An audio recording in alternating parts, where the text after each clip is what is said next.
Hey, what's going on, everybody? And thanks for joining us again. Today, we're live, and joining me in the studio, co-chair as always, my good friend Will Hubert.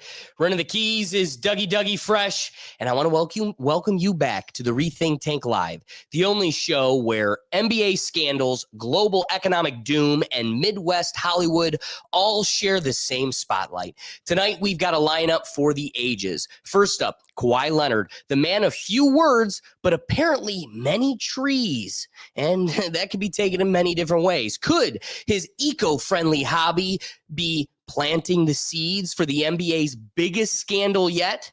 Then we'll ask the question no one on Wall Street wants answered. Is the new alliance between China, Russia, and the rest of the world's power players about to bury the US dollar for good? And finally, we'll swing things back home to the Buckeye State, where Ohio is quietly cooking up its own film industry. Hollywood meet Cornwood. Yeah, I said it. Let's get it going.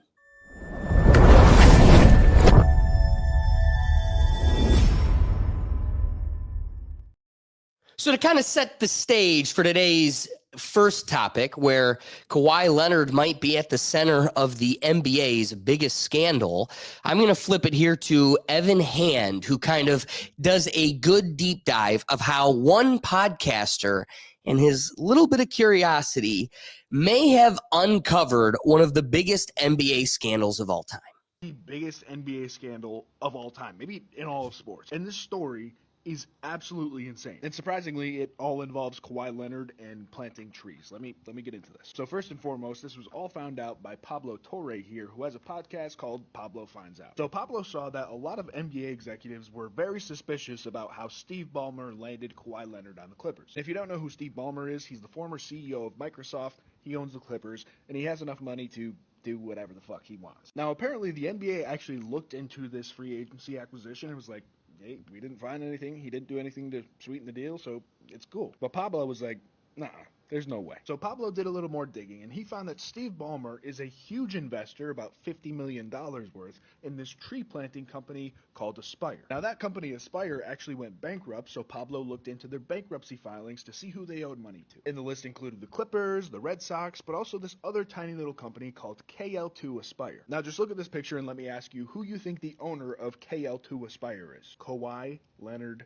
2. If you look at the agreement, it says that the company, Aspiration, is required to pay KL2 $28 million and will pay it $7 million every single year. And there's also another part of the agreement that says if Kawhi retires or he goes to another NBA team, he won't get his money. Now, on top of that, I don't have a picture. It says that Kawhi doesn't have to do anything, basically. He doesn't need to market. He doesn't need to go to events. He just needs to sit around and collect $7 million every single freaking year. So if you're not understanding what the hell is going on here, Steve Ballmer allegedly made a fake fraudulent shell company so he could pay Kawhi Leonard an extra $28 million freaking dollars to get him on the Clippers in free agency. Not because he doesn't have $28 million, but because there's a salary cap that he can't surpass. So by doing this, basically Kawhi Leonard and Steve Ballmer engaged in fraud, allegedly, and essentially fucked the NBA salary cap. And I can almost guarantee you this has probably happened hundreds of times before.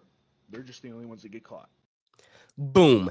That, I think, is the biggest takeaway. Is I can't imagine this is the first time it happened, but it's definitely the first time it was caught. And so it's interesting that a podcaster's curiosity is sparked, does a little digging, and a major dog whistle is KL2 Aspire. Like, dude, that's what you name your shell ghost company to collect your paycheck is your initials and your NBA jersey number. Oh, and how they said Aspire. That's what I mean. It's just like, dude, this random person that is doing some, investigative digging, had you named it Pandas Incorporated, nobody's thinking this might be Kawhi Leonard of the Los Angeles Clippers. No, it's KL2 Aspire, and I'm already looking at Kawhi Leonard, and now this pops up. It's like first off, you would think whoever has, we agree, this probably isn't the first time. So somebody's developed this scheme. So whoever kind of opened your doors to this or kind of developed the considerations for this, nobody thought it was a good idea to maybe suggest the most indiscriminate type of shell company name. Well, can I throw this kind of, I guess, scenario? Because I think I hear like KL2 Aspire, right? And like, again, professional athlete. When I hear that, I think of like, oh, he's got like camps that he runs for kids for basketball, right? Yeah. Like kind of like that name. Like it sounds like, so I was like, was it supposed to be for that? And they're like, oh, no. We'll give you a different one. We could use this for that. Get what I mean? Like maybe it was like, oh, we just conveniently have this here, or they're just, which could be, they're not that smart. And they were just like, let's completely associate with you. I appreciate you checking me. Oh, it's like the LBJ Foundation. Maybe my instinct shouldn't be the fallen angels advocate. Maybe I should take the angels advocate for once. And maybe I should assume that Kawhi Leonard's inclination was, Bill Gates says the cows are farting too much. And first off, also Bill Gates says trees are futile. But maybe he doesn't agree. Maybe he's like, I will outplant your cow farts and I will save the world with these trees. And it just so happens that Palmer, wait. I don't want to mess this up. The owner of the Clippers, his name is Steve Ballmer. Okay, maybe it's like, hey, he just happens to care about the same thing. We care about the earth. We want trees. We're a bunch of Lorax fans. Imagine if it was Kyrie and it was like a flat earth foundation. No, it literally is the Alex Jones Foundation of getting Eddie Bravo to fly to the ice wall. The owner and the star player really are passionate about it. But I look at this and I go, that could be the case. Yeah. Taking the Angels advocate, let's assume that was the case, that these are two people that share the same orbit. They're bumping shoulders and they go, hey, let's resurrect this dead company that actually isn't making any money and is really just a money laundering scheme. But let's pretend we care about trees. Mm-hmm. Let's get in this endeavor together. Admirable. I do. Yes, quite. But I think the NBA, regardless, should be invested for the integrity of the game, invested in policing shared investments in these exact scenarios where it's like, hey, Kawhi, if you ended up getting into a side business with Dan Gilbert, all the way over here, the guy with the Cavs, and you're all the way over here still with the Los Angeles Clippers, that's a little bit more of a gray area. But even then, these billionaires are all elephant walking each other. And Dan Gilbert's just like, hey, I'll pay your kid through the tree shit if you pay my kid through this autism foundation. And they're like, I get to keep Donovan Mitchell. I get to keep Donovan Mitchell. You get to keep Kawhi Leonard, and no one knows that we're $28 million over our cap. And then here's LeBron just like, you still need to pay me as much as possible, but I really want to work with you with fitting as much as we can in this cap. LeBron tried it. He's like, I'm going to build a school. And they're like, all right, yeah, we'll invest. Where? Akron. Wouldn't no. This be- Dan Gilbert said no. Wouldn't this be the like only person that said yes was Dwayne Wade, and he's like, how many of them can I turn daughters into sons? That was a really good pronoun usage right there. That was really slick, man. I was just thinking too, like, again, it's a tree foundation. I would just go up to Ballmer and Kawhi and be like, show me the trees. Yeah. You know what I mean? Like, it's such a dumb, like, you're passionate about One tree farm. populating the planet with trees. Where are you planting them? Like, this should be quick. Like, for $28 million. And what's so funny is it writes itself. Like, where are the trees? In my wallet. That's what I mean. Like, you know what I mean? It's like it's a rap song to these yeah. guys. Like, I got my trees. It's like, no, that not those trees, real trees. Oh yeah, I haven't even started that. Like, that's what I meant. Like, when I heard the name like KL2 Aspire, it's like that sounds like again the LBJ Foundation. It's like the LBJ Foundation is for a multitude of things. Okay, right? It's not just like one linear thing. Your foundation, Kawhi Leonard's foundation, is your initials, number, the word aspire, but it's about planting tree. Like, where did the directions come from for that? Like, if he was like, oh no, I run these camps all across the country, or maybe me and these kids go and plant these trees. Sure, you could probably hide it then if you're taking a bunch of kids out planting trees. This is like, it's a literal no-show job. I literally got flashbacks of The Sopranos. They're like, oh, it's a no-show job. I don't even need to be there. And it's like, yeah, okay, Tony Soprano. I'm not trying to take unnecessary digs. It's not. It's not fair. Fun. It is, but it's also it's not fair. And so I sit here and I go, I don't want to say Kawhi Leonard has a shallow capacity, but when it's like, dude, infinity symbol, you could come up with any name, and you're just like, me Kawhi, Leonard Kawhi, me like tree, 2 trees. I aspire to plant them. I do. Out of context. But if they really don't, be like, wow. And again, not to take low jabs, but like this is what we're dealing with. I'm a fun guy. Obviously, I love the game of basketball. Obviously. I mean, it's just more question you have to ask me in order for me to tell you about myself.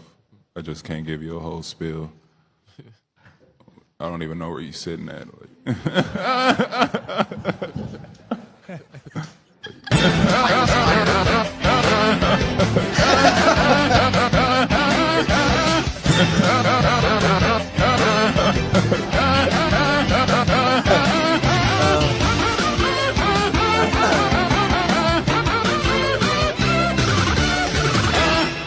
Oh, you should have used that for the intro today. Oh yeah, and we duped them out of $28 million more. It's kind of cathartic to think about, but like, want to know?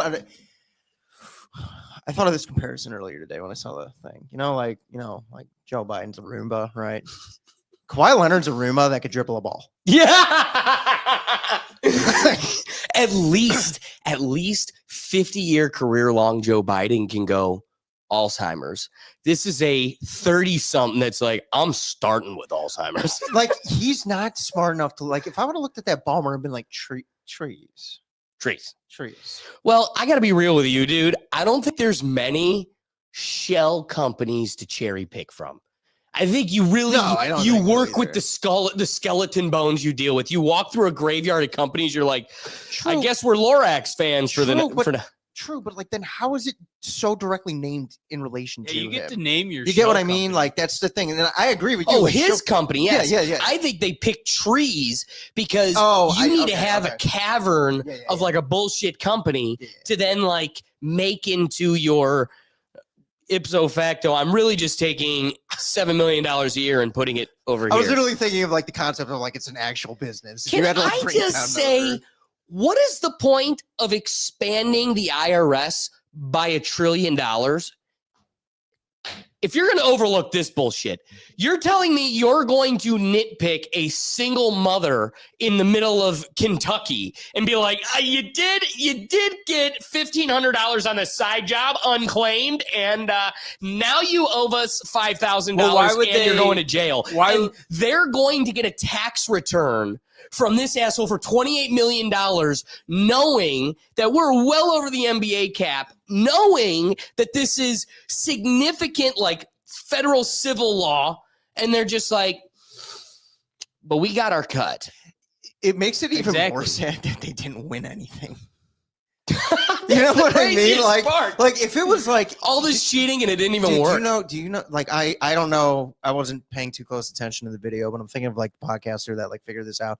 That dude must be so pissed off about the Kawhi Leonard Clippers trade that like it never turned into anything, that he was like, I want to know who's paying it. like, dude, if like the Deshaun, like I'm gonna bring up the Deshaun Watson thing, but if like, the Deshaun Watson thing worked out and we were winning, I want to be questioning nothing.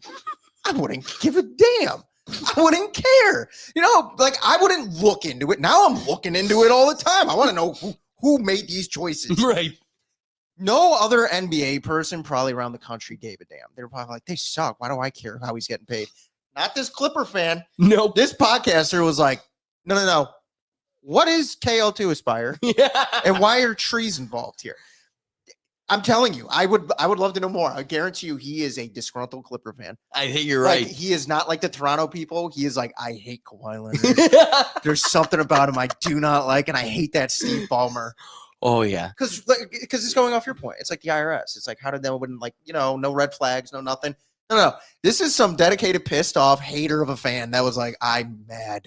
I just love all of this comes down to like the human hive. Yeah. I mean, Yeah. there's millions of people impacted by this, either positively or negatively, just as a fan. Mm-hmm. And there's people whose businesses are affected by these types of decisions, literally. And then it just takes one, to be disgruntled. Disgruntled. I am disgruntled, and disgruntled enough, and to have enough time and dedication to seek it out. He saw this on like some LA Clippers forum, like a Reddit forum. And And he's like, I'm going to look into that. I am a little disgruntled too. You know what I mean? Like, you know what? I am disgruntled. For the NBA, and I'm sure, and again, we alluded to it at the beginning, like this isn't probably the only thing going on in the NBA to this degree. There's probably other types of transactions going on like this. So for like a legitimate fan to be this pissed, like I can only imagine. I would love to actually know the guy who is and just be like, yeah, look at his house. It's Clippers stuff everywhere, and a Kawhi Leonard's on a dartboard. Yeah. That's how bad it got over there for that trade. Do I need to start looking into LeBron? Dude, I mean, like, come on. We broadcast every week. How can you not know? Who is getting into this LeBron's kids for school for children? It was like 2 weeks ago. He felt a weight just lift for a moment. And he's like, was it them? Was it them? Was it him? Douglas Murray.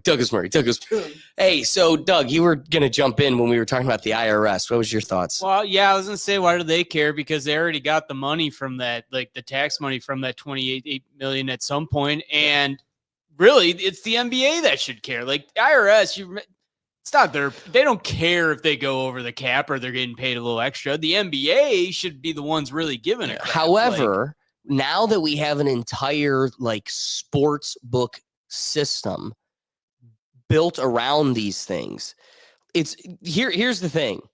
If you had the WWE doing sports book betting, the government would be invested in policing that. Oh, that would be ridiculous. It'd be insane that a script writer could decide which, you know, I'm trying to pretend that isn't modern day sports, but I think also that's why the floodgates of sports betting has just opened up right now. Yeah. I think my conspiracy tinfoil hat moment here is I think they know we're on the precipice of everything coming out. Like this is just one little piece. The human hive is so strong and connected. You've got all the eyeballs monitoring all angles at all times.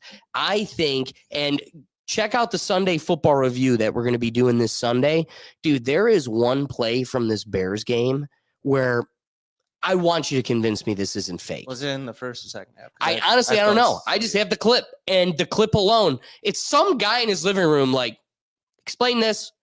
The play is the defensive end is going right at the quarterback, and the quarterback rolls out right next to him. And instead of going for the tackle, he jumps into the lineman blocking him and goes the opposite. Dude, it's so blatant and absurd.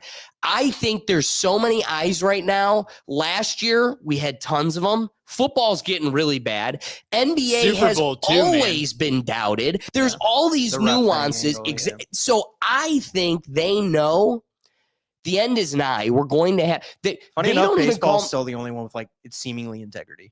I agree. Yeah. I agree. And they actually are policing it. Yeah, If they don't like it didn't when wa- you get yeah, pitches tipped. They actually don't. They like don't that. love having to admit a World Series winner was caught cheating, banging trash cans, but they do it because they've faced tragedy in the past, like the White Sox scandal with the Black Sox. Yeah. And you have Pete all these Rose. issues where the only way to preserve integrity in a league where these issues are going to arise naturally, humans are humans, is to be transparent all the time. You don't really see that in the other leagues. You had, go watch the 30 for 30s about how the NBA had mafias running the referees.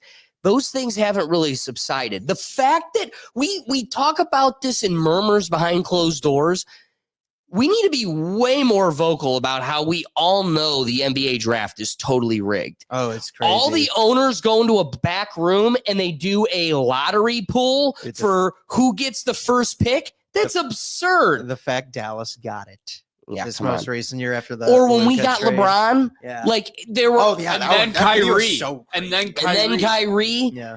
It's like It's always like come a team on. with like less than a 1% chance. It's like, yeah, bet on them to get it. yeah. They're probably getting it somehow.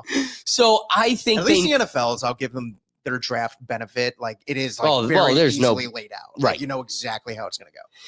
I am of the impression that the jig is going to be up soon. And we're going to, right now, they're already having to declare themselves not as randomized sports, but as entertainment organizations. That's the first step. I've heard more people call it reality television in the last year Yep. than I ever used to ever hear. Yep. Oh, And, yeah. like it's not, it's a sport. But then I'm like, why are we? So I think they open the floodgates on sports gambling so we can get as much of it in as we can now, because the longevity of it being in the social, zeitgeist as random and chance, that's going to subside. Well, dude, Ohio, the governor and all Yes. them, they want to get rid of prop bets as a whole Yes. in Ohio because 2 Cleveland Indians pitchers were caught betting on sports. But Dude, I would. oh my riot. God, they got rid of prop bets. Sports betting is Riot. dead. I would Dead. riot. They already did it for college, and no one bets on college anymore. Right?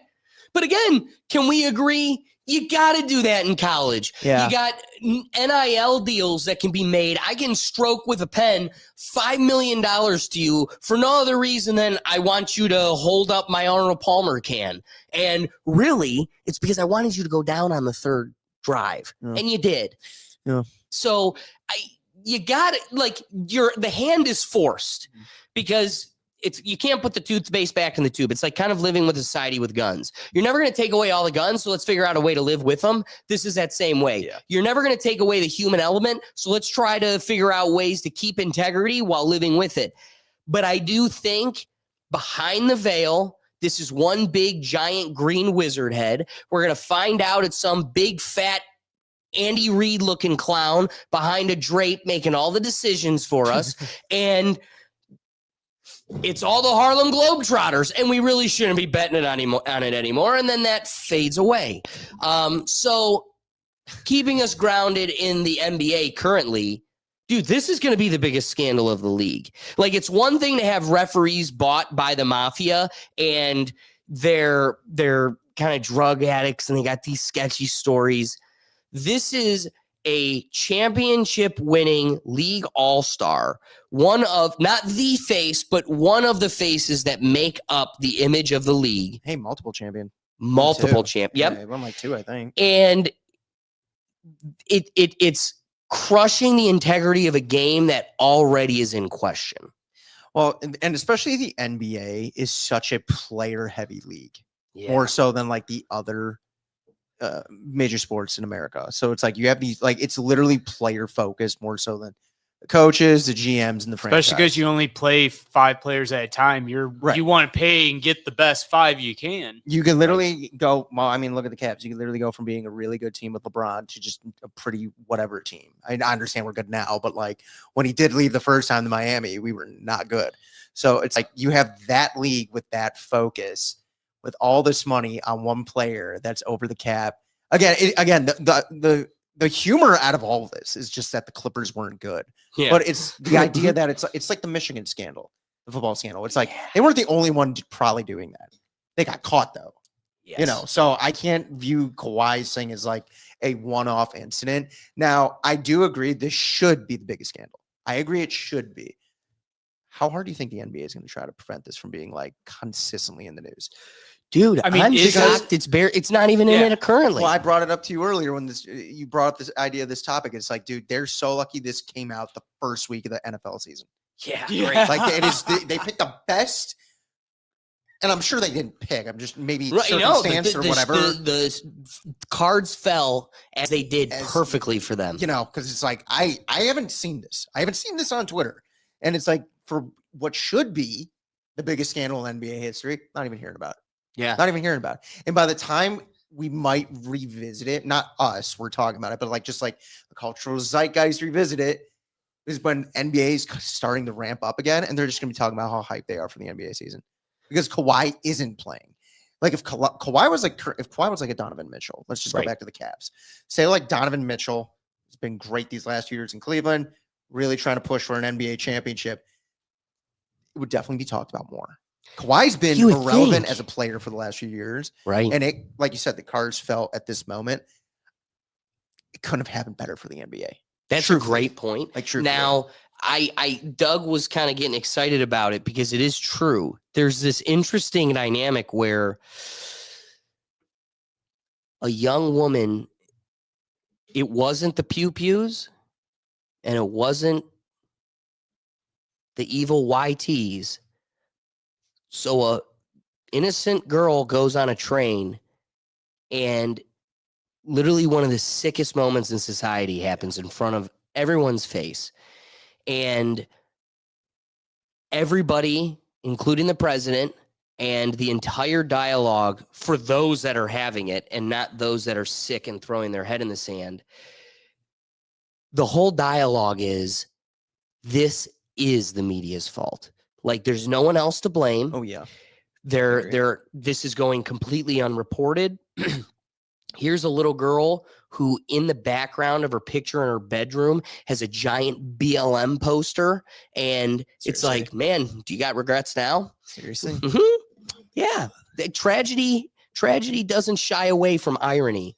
And the terrible instance we're living in is it's going completely unreported on balance with a evil mechanism that it was ironic. I was talking to a coworker today. He was bonding with one of his, coworker, colleague attorneys. And he's like, 20, 30 years ago, this PC stuff didn't exist. He's a different race. We would go out, all have fun, make jokes of each other. And it was just like nothing. And I'm like, it's because you look at the 90s all the way up to like early 2005, 2000, literally before 2008, anytime before 2008 and like 1990.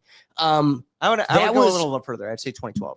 That's when I believe the president of that time is heavily to blame for our division. I don't disagree with that. So I would say 2007 to like 1990 was probably the peak of unity, the closest we've been as people, the tightest we've been as a community.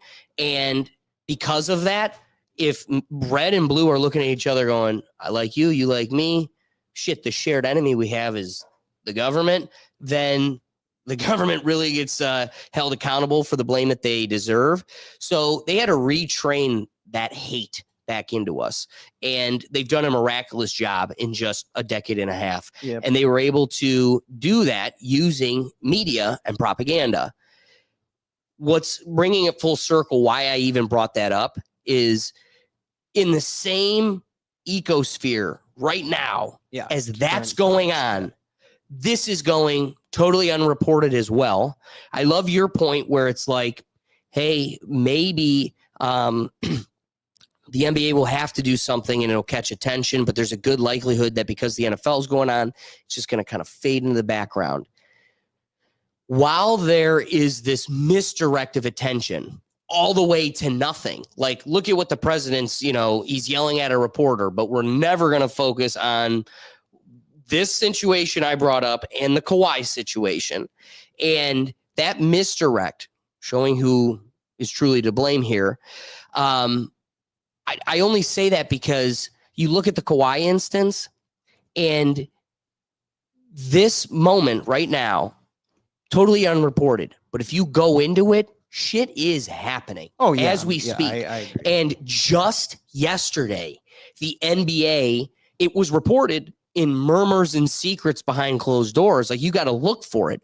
But just yesterday, they hired a law firm to private investigate this situation. So here's the thing. There's so much money contractually on the line here. Like Doug's like, the IRS has, you're right, Doug, the IRS doesn't have too much investment in like monitoring this.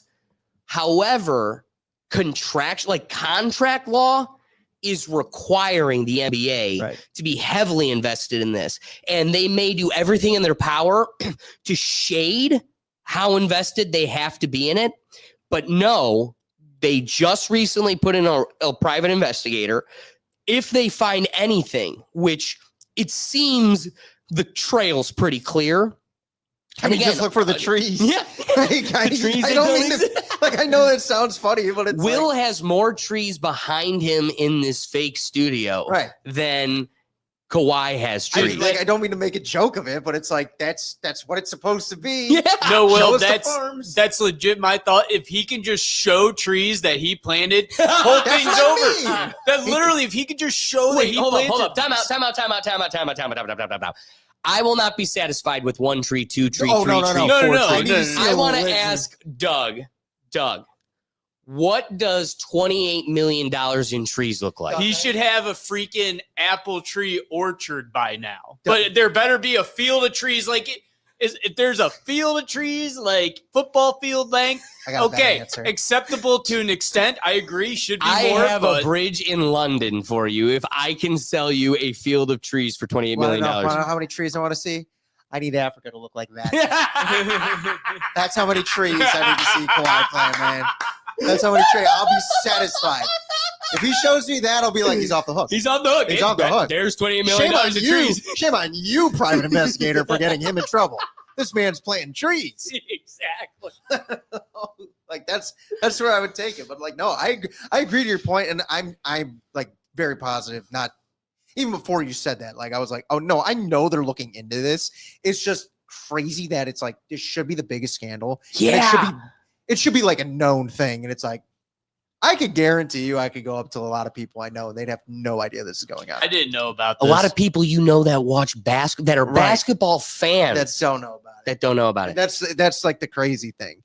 And it also, as well as the other story that you mentioned as well, that's a little bit more known, but it's like, again, still like you are seeing the kind of media glaze of like what they really want to highlight, what they don't want to highlight.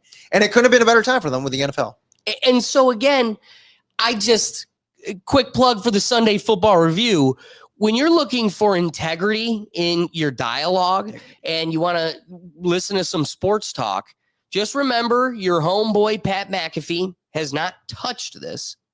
ESPN, I want Stephen A screaming at an ESPN screen, or he has no integrity either. You should join us on Sundays for the Sunday Football Review every Sunday at 11 a.m. where we have integrity when we talk about sports.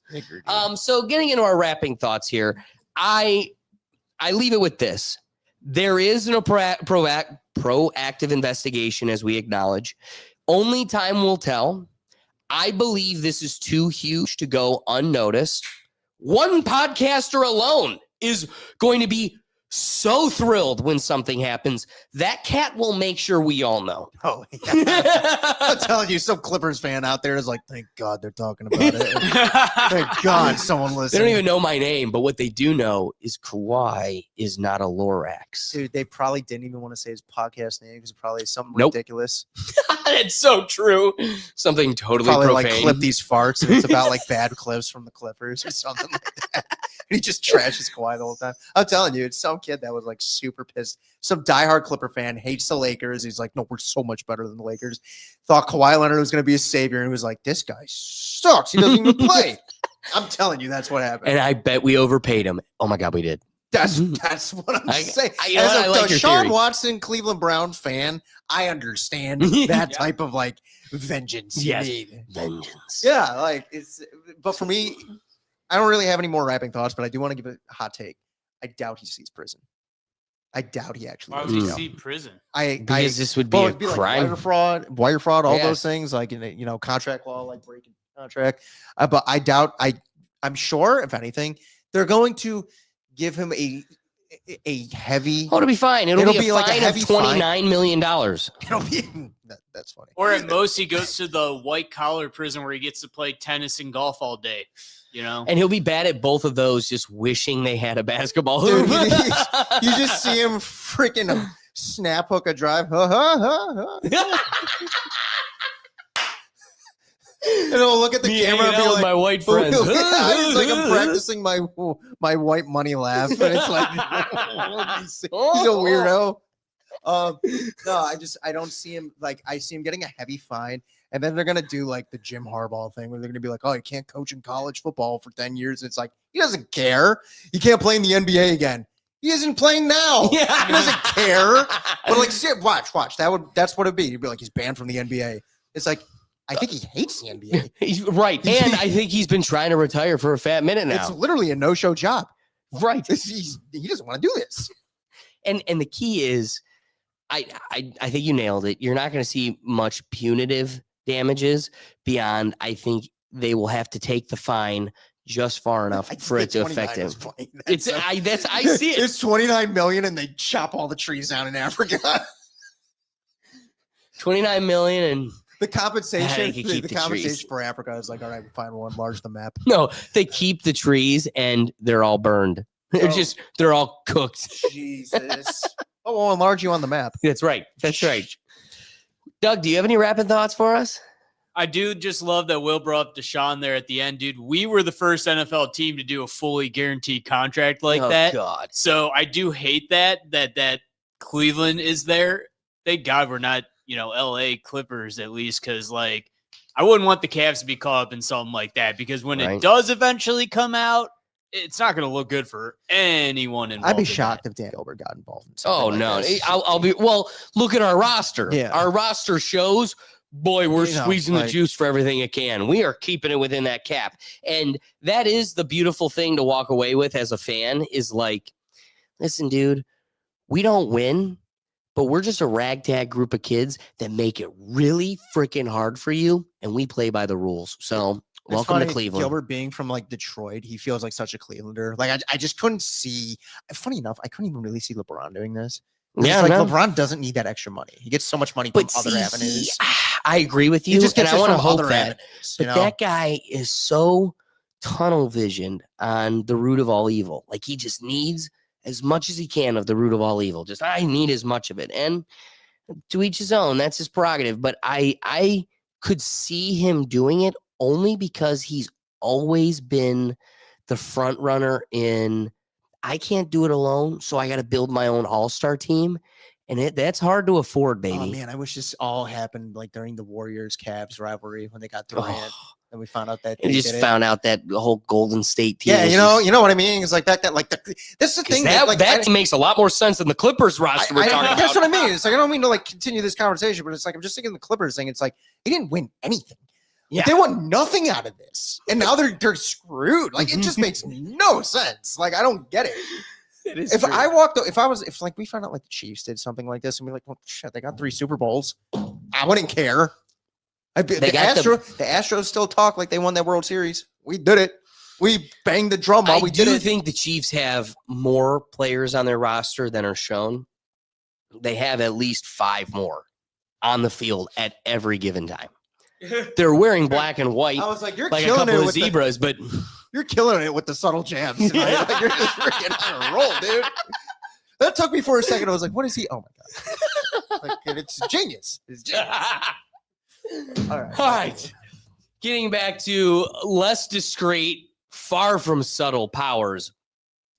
Let's talk about the global arena. The quiet power play. From oil and currency to trilateral parades, what's really happening?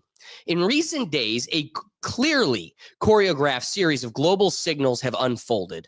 No shadowy cabals, no hidden scripts, just determined actors shaping a vision of world less centered on the United States. Let's walk through the latest act and what it means for America, the dollar, and the global order. First, the spectacle in Tiananmen Square, China's parade with Putin and Kim Jong-un. On September 3rd, 2025, China staged its largest military parade, even in Beijing's Tiananmen Square, to mark the 80th anniversary of the World War II's end, what China calls the Victory Day Parade. It was an event to sheer scale and symbolism. Xi Jinping stood publicly flanked by Vladimir Putin and Kim Jong-un, marking their first ever joint public appearance. Putin conferred symbolically and made symbolic energy deals. Kim brought about broader diplomatic signaling from Reuters, The Guardian, and AP News. Xi delivered a dramatic message. The world faces a choice between peace or war, dialogue or confrontation, win-win or zero sum. He framed China as a resolute nation, never intimidated by any bullies, implicitly pointing at the United States. Military hardware was on display at an astounding rate. China unveiled its complete nuclear triad, land, sea, and air, launched ICBMs like Dongfang variants in the JL-3, advanced hypersonic anti-ship missiles, underwater AI drones, stealth aircraft, unmanned robot wolves, space cyber units, and high-tech tanks. Leadership dynamics were unambiguously brought about. The body language experts observed Xi projecting dominance, with Putin and Kim Jong-un taking deferential roles. Subtle choreograph underwrote this message. China is the linchpin. The trilateral talks followed. Putin and Kim met privately, with Putin praising North Korean military support in Ukraine, tens of thousands of soldiers, and Kim offering continued backing as a fraternal duty. Diplomatic tone was also considered through all of this. The state media framed this as a message of peace and regional stability, but the optics pointed clearly elsewhere: strength, deterrence, and multipolar ambition. So what are the takeaways? This was a strategic theater projecting military might and geopolitical unity. China positioning itself at the center of a resident bloc. Russia and North Korea are visibly aligning themselves, reinforcing economic cooperation with China, especially Putin, where energy deals were signed or further advanced. It's about narrative control. The event served to legitimize China's global governance initiative, part of a broader set of global initiative tallies: development, security, civilization, aiming to reshape norms and institutions. Next, we need to consider how under the hood, oil, currency, and de-dollarization drifts are something we need to be concerned about. Simultaneously, subtle shifts in energy policing this reveal, a concerted effort to reshape trade and architecture. Saudi Arabia is trimming crude selling prices to Asia for October after OPEC signaled further output and ramped up, a move designed to maintain market share and accommodate Asian demand. These pricing adjustments align with broader diversification moves. China and Russia continue experimenting with trade in yuan and rubles, forging payment alternatives to weaken reliance on the dollar-centric system. The goal isn't abrupt collapse, but gradual de-dollarization, insurance against sanctions, erosion of U.S. financial dominance, and rising multipolar influence. It's creeping, steady, and deliberate. So what's the play? And is it a conspiracy against the United States? Think of this not as a secret offensive, but a mutual risk mitigation. China is showcasing power and leadership, drawing Russia and North Korea into its orbit and promoting its vision of a new multipolar global governance. Russia and North Korea gain political legitimacy, security assurances, and a powerful stage for signaling to the West. Putin reinforces energy ties. Kim nods his nuclear posture upward. Saudi Arabia, by changing oil prices for Asia, reinforces Asian ties and economic deflection from the dollar dependency, less directly political, but integrally economic and geopolitical. They're not conspirators plotting a coup, but they are converging interests to weaken unipolar dollar dominance, if only incrementally. So what are the implications here for America and the dollar? Should we be alarmed? Yes, but not alarmed, watchful. Slow erosion of the dollar supremacy. This is going to be the reserve diversification and alternative settlement mechanisms emerging, especially in Asia, but not rapid replacement quite yet. The US's influence will be diluted. Economic and strategic leverage tied to the dollar's dominance in financial system will wane over time, and increased geopolitical complexity will also become a problem. New power blocks and multipolar frameworks like the BRIC nations and the SCO and the GGIs will dilute U.S. alliances and require more agile diplomacy. Really, what they're saying here is it's going to make America have to bend a little bit more to the whim of the rest of the global arena. Internal resilience matters. The U.S. must keep its capital markets deep, regulatory framework strong, political unity stable, and retain confidence worldwide. So a whole side topic that is kind of developed in the modern dialogue around all of this. Like if you may have seen Tim Pool's podcast with Joe Rogan, there's now this consideration, are the technocracies coming together and trying to create a shadow government that are anticipating the fall of America and just waiting so they can fill that void and kind of take the reins as a technocracy, as a new government. So does the tech nation scenario fit into this story? Circulating claims that American tech giants are planning a technocratic nation by 2050 remain unsupported by mainstream evidence. Yes, corporations plan for disruptive futures, but that's risk mitigation, not regime building. Tech influence in government is a valid concern, but not a conspiracy. There's no credible proof of Silicon Valley planning a post-America technocratic state. We see emerging digital payments and perhaps CBDC frameworks, which could facilitate non-dollar trade, but tech doesn't equate to regime. So finally, in summary here, what you should take away. China staged a message-laden military parade with Putin and Kim Jong-un, signaling unity, strength, and alternative leadership. Energy and finance are quietly shifting. Oil pricing moves and non-dollar settlements are two tools of slow structural change. So, no, there's no overnight collapse, but a gradual drift towards multipolarity and financial diversity is something we need to pay attention to. The United States must adapt, modernize, and reinforce alliances, not through counter-propaganda, but resilient policymaking. Tech remains influential, but it's not going to become governance. Vigilance is warranted, but conspiracy tales are just an overreach. So I want to get your thoughts before I kind of expand on that personally further. Do you have any surface thoughts, or we can even flip it to Doug if you...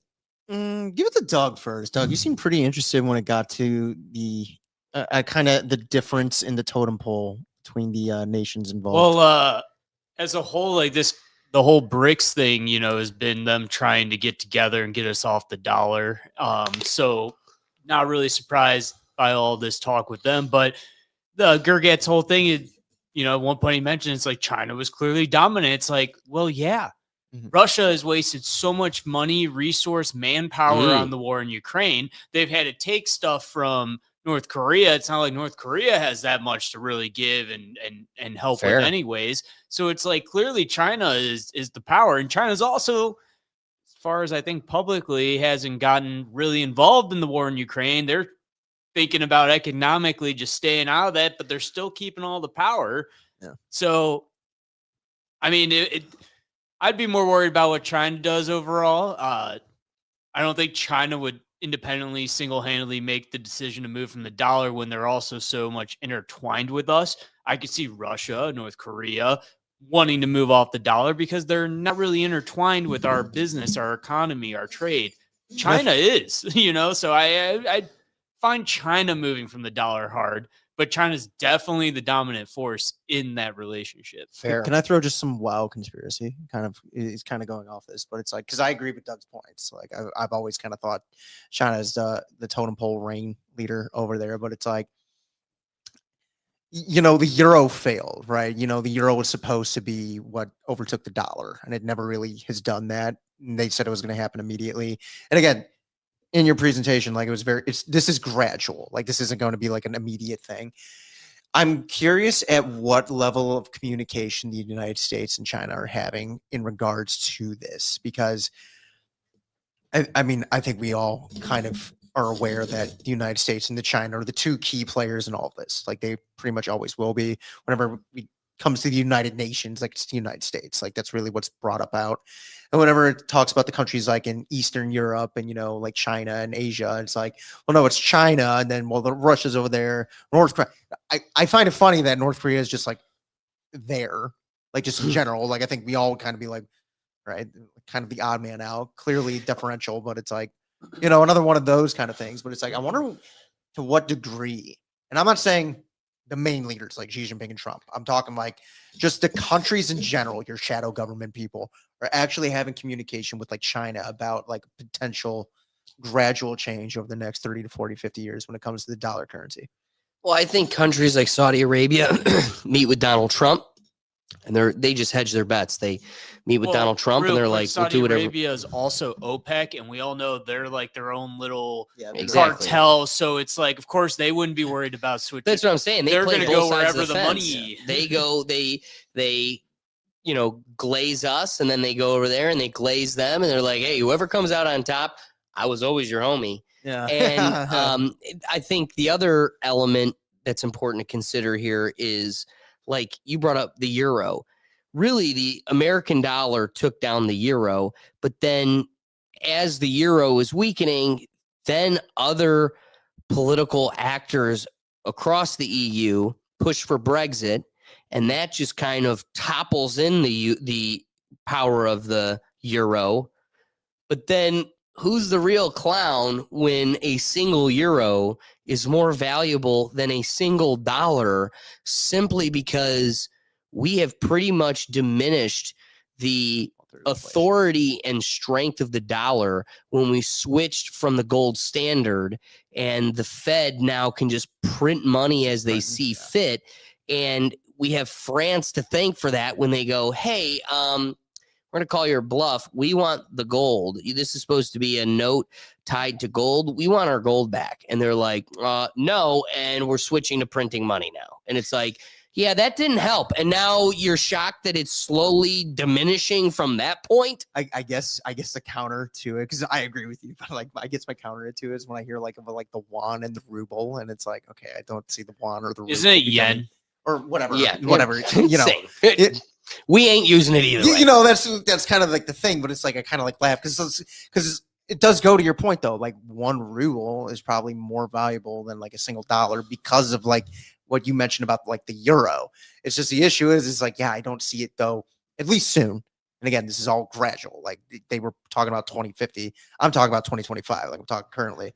It's like the dollar, yeah, it's not going necessarily away. I guess the thing though, when it comes to like those three power countries, like the United Nations and the United States can butt heads all they want, but like when push comes to shove, like we know exactly what's going to be going down in terms of like who's going to really be confronting the issue. Right. When it comes to those three countries, it's like I agree with Doug's point. I am very curious to know what amount of money, aid, equipment China is sending over for the Ukraine conflict. You know what I mean? I'm sure quite a bit. I mean, And you got to I'm sure they remember, we're are. talking about a country that has more people, Mhm. more land, and is quite literally able to enslave people. Like Yes. Yeah. that's all. There are slaves working for them. But continuing on my point though, because I agree, I'm sure they are, but it's like China doesn't strike like we unfortunately as a country care about the needs and the wants of the little guy more so than we care necessarily about the needs and wants of our own people. Like, that's a big complaint we have. I don't think China's a country like that. China cares about China. They care strictly Oh yeah, about, that's it. so like them like having like Russia underneath them. I think Russia's the same way too. Russia doesn't particularly care about the needs and wants of China and North Korea. Not one bit. So it is kind of interesting when like those three are. Well, what you're looking at right now is the million-year cliche: the enemy of my enemy is my friend. Right. But it's like, at what point would that eventually break? Because it's not like we're, and I guess the way I'm speaking is like a physical conflict, but really it's like, it wouldn't be like that. It'd be like a legit, like money, like we're trying to collapse economies and stuff like that, or like disrupt like supply chains and stuff like that. I don't know how easy it is though, when we're all the way on this side of the world compared to them.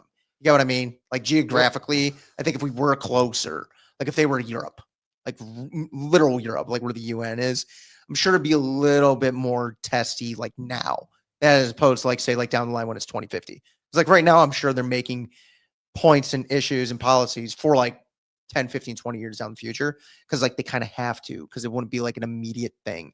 The only, I guess, immediate kind of effect on the dollar they have right now is like the Middle East. And that's, in my opinion, when you brought up oil, I'm like, well, that's why we're still over there to some degree. That's an interesting take.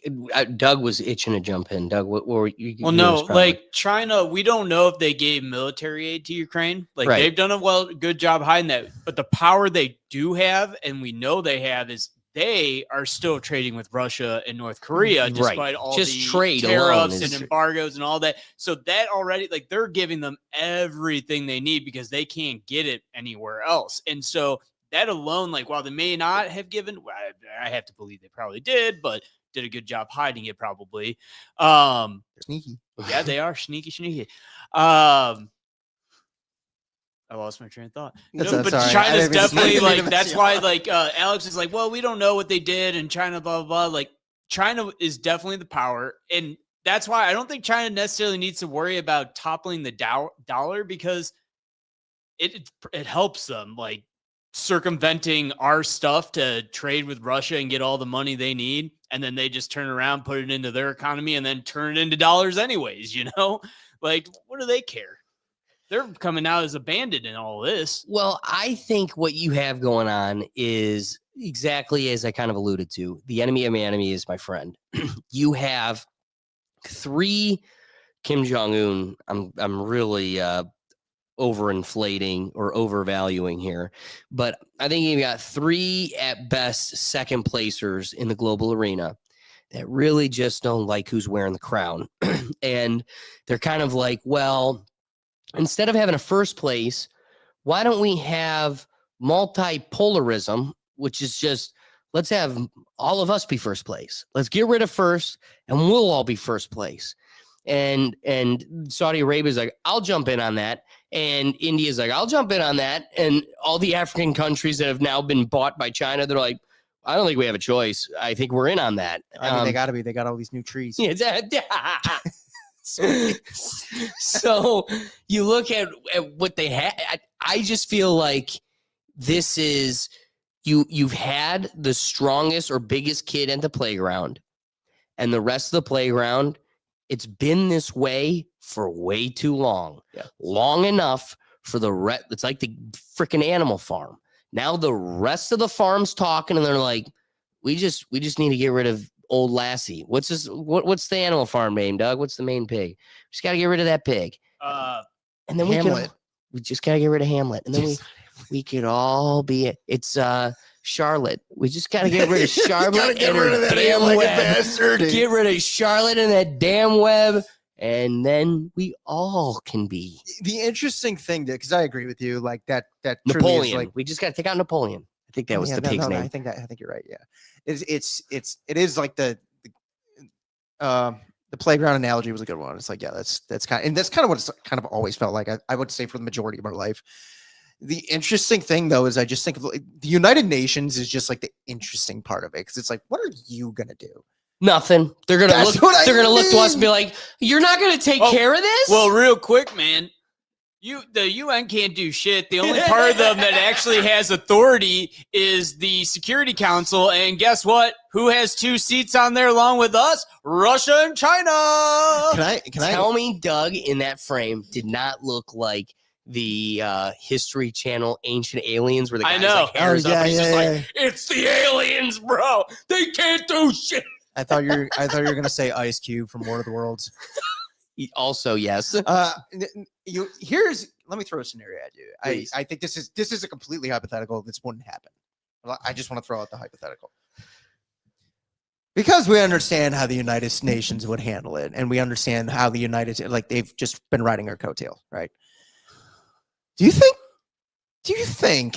depending on what the leadership is like in this country, we would be like, no, we're signing with the other bullies in the playground, and then we just pick on the United Nations? I'm not saying I want this to happen, but like, we are a country that is built, I think, truly. I'll say if it happens in the next 3 years with this president, maybe. I'm just saying, it's like we are a country that I think is kind of moving back into like mutual survival, more so than it used to be. Well, I think we're very much like, again, it's because of the current administration, but I think like there is like, you're kind of seeing a shift in the people and be like, dude, why are we sending all this money? Yeah, we're done police for the world. That's focus on like, ourselves. There's a little bit more of like a nationalism that I think there was in this country like a decade ago. I agree. Yeah. Doug's dude. Yeah, You cheated. You don't see him flailing. Yeah, I can't hear him. Well, I know you can't hear. Sorry. No, so like, I feel like when it comes to the UN, some of this international stuff, we have always felt like we didn't want them having control over us. Like, we haven't been, we voted for the Rome Statute, which created the International Criminal Court, but we did not sign it because we didn't want them to have control over our troops if we were in a war zone and stuff, like being able to try them for stuff or try our administrators, like, Vladimir Putin's technically wanted by the international court, but he just goes wherever the hell he wants because no one's willing to arrest him. Come to Alaska. Come get me, baby. Come to Alaska. Trump will shake your hand. Yeah. But like, that's what I mean. It's like, I truly think, and because here's the thing. I understand like we're adversaries with those 3 countries, and China obviously is the main dog. They're not stupid though. And like, and I think, and like our leaders, for as much as we think they're dumb, they are going to be more open to have a serious, I would say, legitimate conversation with like China if they were like, hey, let's have a big discussion about this, rather than like Poland or like Norway, because it'd be like, what do you guys bring to the table? We saw how much you donated to the front. I don't mean to be a jerk, but in the grand scheme of like this arena, metaphor wise, I look at Poland's national opinion in the global arena equivalent to any municipal court judge's opinion on a federal president's action. Yeah. It's like every time some municipal court in Oklahoma is like, I declare you can't do that. It's like, yell it into the void all you want. No one's listening. So, it's like, I want to believe our leadership would be smart enough to be like, okay, we're no longer the literal biggest bully at the playground, but we want to be one of the 3 or 2 bullies. I could see realistically. That's how it always should have been. I understand, and I agree, but it's more like, again, the facade is we can't, but it's like when it gets to that point, again, this is a gradual thing. We're not highly doubting. But it is gradually happening, and the American public needs to become cognizant of that fact. And I think it is not in the next 3-4 years, but like by 2050, when they said by 2050, it's like, I don't know what it's really going to look like then. And I don't want to be like, you compared them to municipal court judges, but it's like, I don't want it to be like, you can't do it. Shut up, dude. Look, they're talking. She is talking. I'm listening. Like, I would like to think our leaders would be smart enough to be like, listen, let's not have it turn this into a huge conflict. Right. Let's like a legitimate, like this could really shatter economy contract. Let's have a talk. But this is Enemy as- of my enemies, of my friend, not to cut you off again. No, Enemy, right. enemy of my friend. Now that's us, you know. And the problem with the gradual change is the American public's ignorance has opened the door to us falling victim to that like frog metaphor. So a cold-blooded frog, if you dropped a cold-blooded frog right in a boiling pot of hot water, man, they jump right out. Yeah.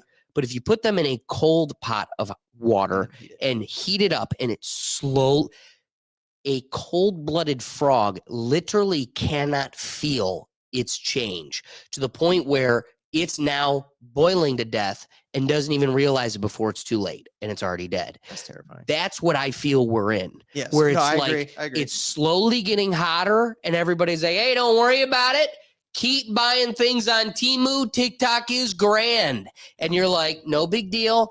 I have a Ukrainian flag on my mailbox. And before you know it, you are a boiling frog or stabbed on a train. That was I think that was a perfect analogy. I think that was great. You had me convinced, but like that's why. And again, I use it as a hypothetical because I don't know what 2050 would be like, but it's like, I would like to think we as a population and especially our leaders are smart enough to be like, what, we're going to do 25 more years of the United Nations being like, oh my God, help us. So while we've had a lot of great dialogue on this, I'm realizing now we gotta unfold the second piece here because it is in and of itself a whole nother topic. Okay. You're gonna have fun with this. So Okay. I wanted to do a little piece on the dollar and our current relationship with the rest of the global arena as this event happens in Tiananmen Square, simply because I don't think it gets spoken enough to the American public. But then, dude, a very interesting element occurred during the parade. So somebody caught. So Xi Jinping is walking with Vladimir Putin and Kim Jong-un during this parade, and someone caught them on a hot mic. And I'm telling you, there was no one in this studio prepared for what they were caught talking about. And this is something Alex Jones has been screaming about forever. They've been doing it. They've been doing it in labs. It's been here forever. And now they just casually announced that this is the way of the world. This is wild, dude. Allegedly a hot mic moment that was captured between the Chinese President Xi Jinping and the Russian President Vladimir Putin on September 3rd of 2025 during the big military parade event that was happening in China. Now, the two leaders, who are both 72 years old, were walking towards Tiananmen Square alongside North Korean leader Kim Jong-un when the exchange was inadvertently broadcast by the Chinese state media outlet CCTV. In the footage, Putin's translators heard saying in Chinese that biotechnology is continuously developing, following an inaudible comment from Putin to Xi. And then the translator continues saying, quote, human organs can be continuously transplanted. The longer you live, the younger you become.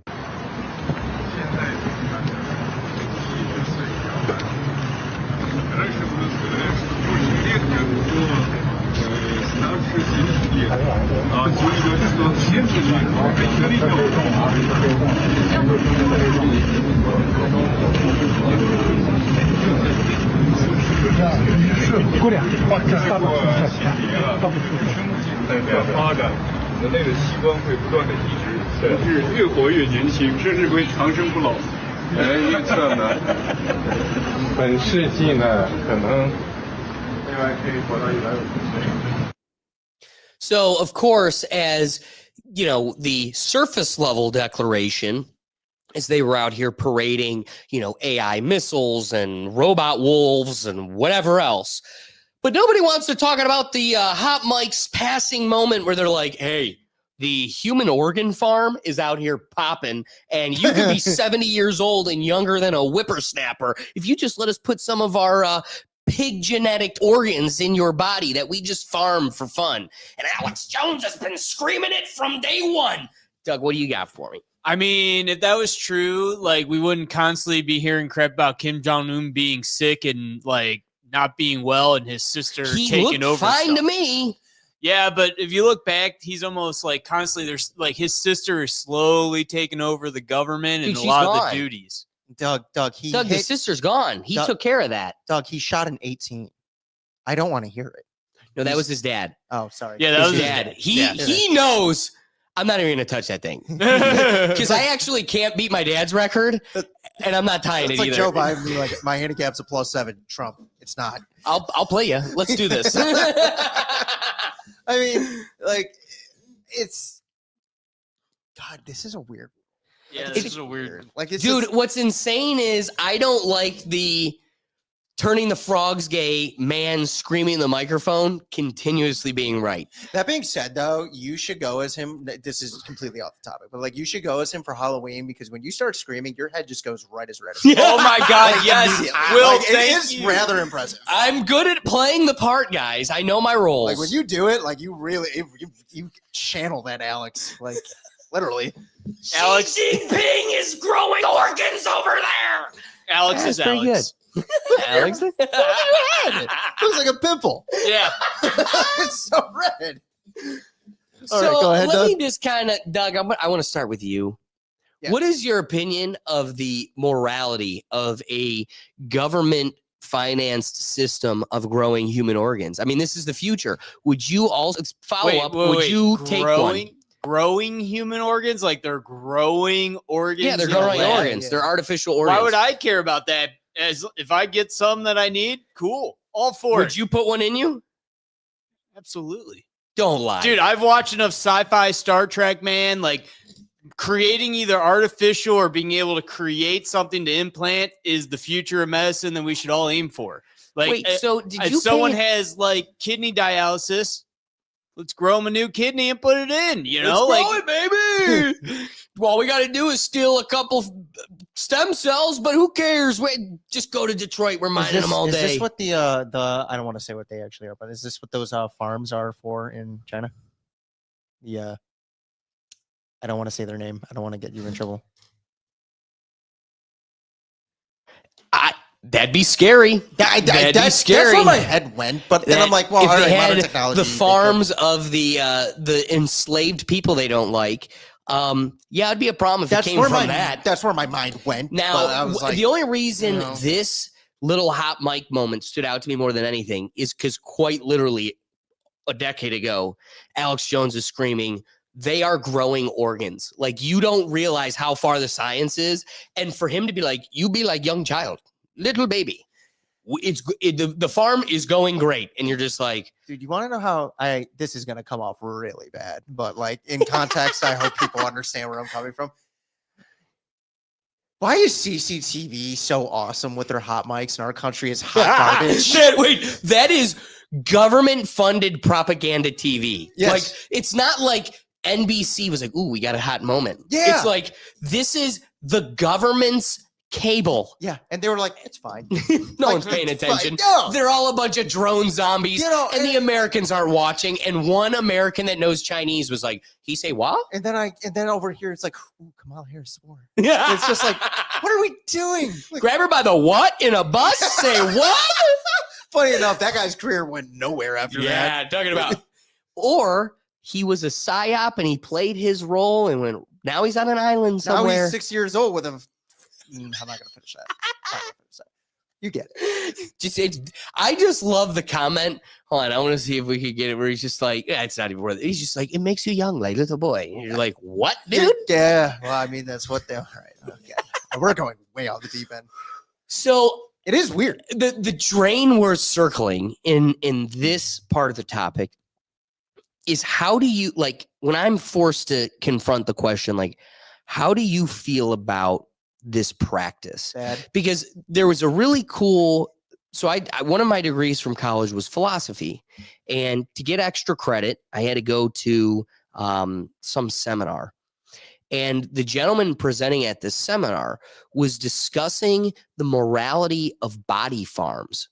Have you ever heard of that? I know what body farms I did are, not know yeah, what a I've heard body of farm was until this seminar.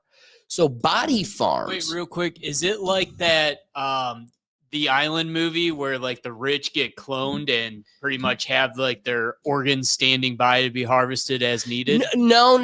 it's But kind of that like it, that's though. it's worth considering as we flush this out further. But like a legal, publicized, out there practice, Yeah. body farming. Mhm. If you donate your body to science, Oh, there is quite literally fields of bodies. Yes. And what they'll do is take a series of different blades, guns, whatever. And like, how do you think CSI, the show, yeah. how do they know like this stab wound is or how you're 15 days decomposed old, and right. everything. and that's exactly it. So it's Yeah. this science of understanding these types of wounds, the decaying of body, and now you're forced to ask, like, what's the morality of that? I mean, they, in many ways, and in the most common instance, these people willfully donated themselves to an instance like this. These are real bodies. This is compared to the Chinese thing where it's like they're growing it. Like Doug's like, nobody's being harmed. This isn't. It's the being future brought of medicine, man. You're probably right. But maybe is it because we're so in the old world, we really can't fathom, we can't bring ourselves to truly get comfortable with that fact? Because something about, like, Doug, you're right. It's inevitable. How about this one? Well, we're we're- inevitably going to have shit implanted in us. Chips. We're going to be I hope I got an cyborgs. eardrum. Yeah, bingo. But we're going to become cyborgs. Yeah. And it's like, to me, I have a knee-jerk reaction. To our grandkids, that's just another That's just Tuesday. normal, yeah. So what's up, Doug? So you always love to mention how you think Hollywood and the government and through TV and whatnot are trying to like get us ready for stuff or whatnot. Dude, Star Trek, every sci-fi thing made like, they always kind of show like Star Trek specifically talks about growing organs to replace and stuff like that. Soylent Dude. Green is people. Soylent Green is people. But like Star Trek's been around since the 60s, man. And they were like, yeah, we can grow them a new heart, a new lung, a new whatever. It's like, dude, people have been probably hoping for this since then, dude. Yeah, I but Doug, don't I don't see- think- fair, Doug. Doug, it's a fair point. It is a fair point, especially like now more modern. But I don't think the people writing Star Trek in the '60s. I just think they were on drugs and horny. No, Gene I just think Roddenberry. that's all No. they really were. Gene Roddenberry truly, he was the reason He was Star a Trek, visionary, I the agree original with you. series, was so like lovey-dovey, like all about peace and whatever. Yeah, no. He had a vision of the future, and he truly thought the future would be a united Earth where health and illness isn't a thing, and no one he has was right to work. about almost it. He thought about all of that. He was real. He He was right up believed until it. like 2008. Yeah. Yeah. And I got pretty bad. Then we were taught to hate each other again. Hope. Hope you hate your neighbor. No, I mean, Doug, it's an interesting point. I'll give you that. But like, I especially now, like more modern, because again, it's like, the whole propaganda thing, and it is interesting, especially when it's proven that like they have donated a lot of money. Like it is proven, like they've donated the money. I just find it hard to believe, like Star Trek in the 60s and 70s was that. Maybe like Next Generation. I'll give you that. Well, Next Generation, same thing. They mentioned like regrowing organs and Yeah, stuff. yeah, like in the and 90s. all Like I that. think it's more plausible that like Hollywood was Well, dude, getting money like- than at that point. In the 60s, man, the space race was still a thing. Like we were creating new technologies almost every day for it. Like honestly, when the space race died, our technological like development stalled. It honestly did, in my opinion. Like if we were reaching for the stars for all mankind, man, we could have nuclear fusion, clean energy for everybody. Who knows? I mean, it was a ruin when they went to the moon and they saw that Decepticon. They decided to tell us about that in Transformers. No, you're right. You're right. That was So there's a lot to consider. Again, the heart of this final topic being the rest of the playground is teaming up to take out the big guy, and America, that's you. So if you associate with that title in any way, you better wake up to this gradual change happening under our feet so we can stand up and maybe be in effect in its change. So where does America stand, and where do we go from here? So here's where the dust settles. China, Russia, North Korea, and now increasingly nations like Saudi Arabia are openly signaling they want a world where America doesn't hold all the keys. They're experimenting with oil pricing, currency alternatives, and military pageantry, not to cause a panic tomorrow, but to steadily chip away at the system we built after World War II. For America as a country, the takeaway is clear. We need serious, smart diplomacy, not retreating into isolation, not empty bolster, but rebuilding alliances, investing in economic competitiveness, and leading in technology and energy without weaponizing everything. We need to shore up confidence in our markets, our institutions, and our word on the global stage. Our strong dollar flows from trust, and trust comes from stability and credibility at home. For us citizens, we can't control OPEC and its policies or currency swaps in Shanghai, but we can stay informed beyond headlines so we don't fall for either fear-mongering or complacency. Support policies that invest in innovation, infrastructure, and education. Oddly enough, President got all of the weirdos in Silicon Valley to kiss his ring in the White House this week. That's a topic for another day, but worth considering as I say that, because economic strength is the ultimate defense against decline. Engage globally, you, independent citizen. Don't withdraw. Consider through trade, cultural exchange, and even just how we talk about the world. Because here's the truth. The future, this future won't be decided by parades in Beijing or price cuts in Saudi Arabia alone. It will be decided by whether we remain a country worth betting on economically, politically, morally. That's the challenge ahead. Don't panic. Don't surrender. Staying strong by staying smart. Will, do you have any wrapping thoughts on the topic? I actually started Googling how to say the one country you didn't say. Well, it's a city in Saudi Arabia. Oh, and is it? Okay, I was just like, and Saudi Arabia. how do you Renya Shangwa? like, how do you pronounce that? That's what I was Googling. I agree with the initial point from like when the topic started. It's like I don't think this is really like a bell of like a warning, just more of like a potential, like a possibility for like what is coming or what could be coming.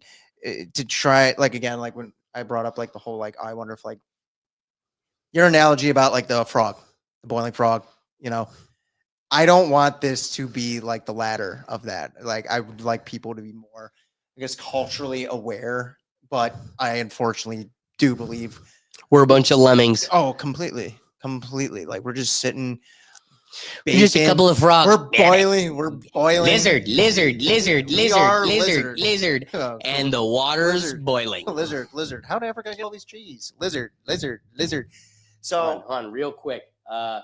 China. Just because I have to. China. It's just one of those things where I think of the topics we've really done recently, I have enjoyed this one because I do think it's going to be something that, like, in 10 years, if we're still doing this, it'll be like, I wonder where we're at now with this. Because it is like, there's like implication there. Especially if 2040 will show some differences. Especially if they really are making these organs over there to keep them younger. I mean, Xi Jinping is going to look even better in 2040. You know what I mean? Like, that's kind of the thing. But it's like, I think, and that too, in your analogy about like the big brother or the big bully in the playground. It's like, it's the big bully in the playground. We're the big bully over here. And we all know what the UN is. And it's like, I hope we're smart enough to at least be like, all right, the bullies are going to talk at the seesaw over there. And none of you are allowed to listen. Because I wouldn't want them listening. No. Oh, sorry. You didn't earn a seat at the table. We got Sweden's input. They want to know what we're talking about. I don't care. I don't want them. And I know China wouldn't care. China's just like, sure. China would be more disappointed that you brought them to the table. China's already annoyed enough that they have to talk to Russia. Like, truthfully, probably, but I would like you to meet my wife, Brigitte. welcome, friends. No Chinaman is putting on a straight face. I listen to Candace too. Get this thing out of here.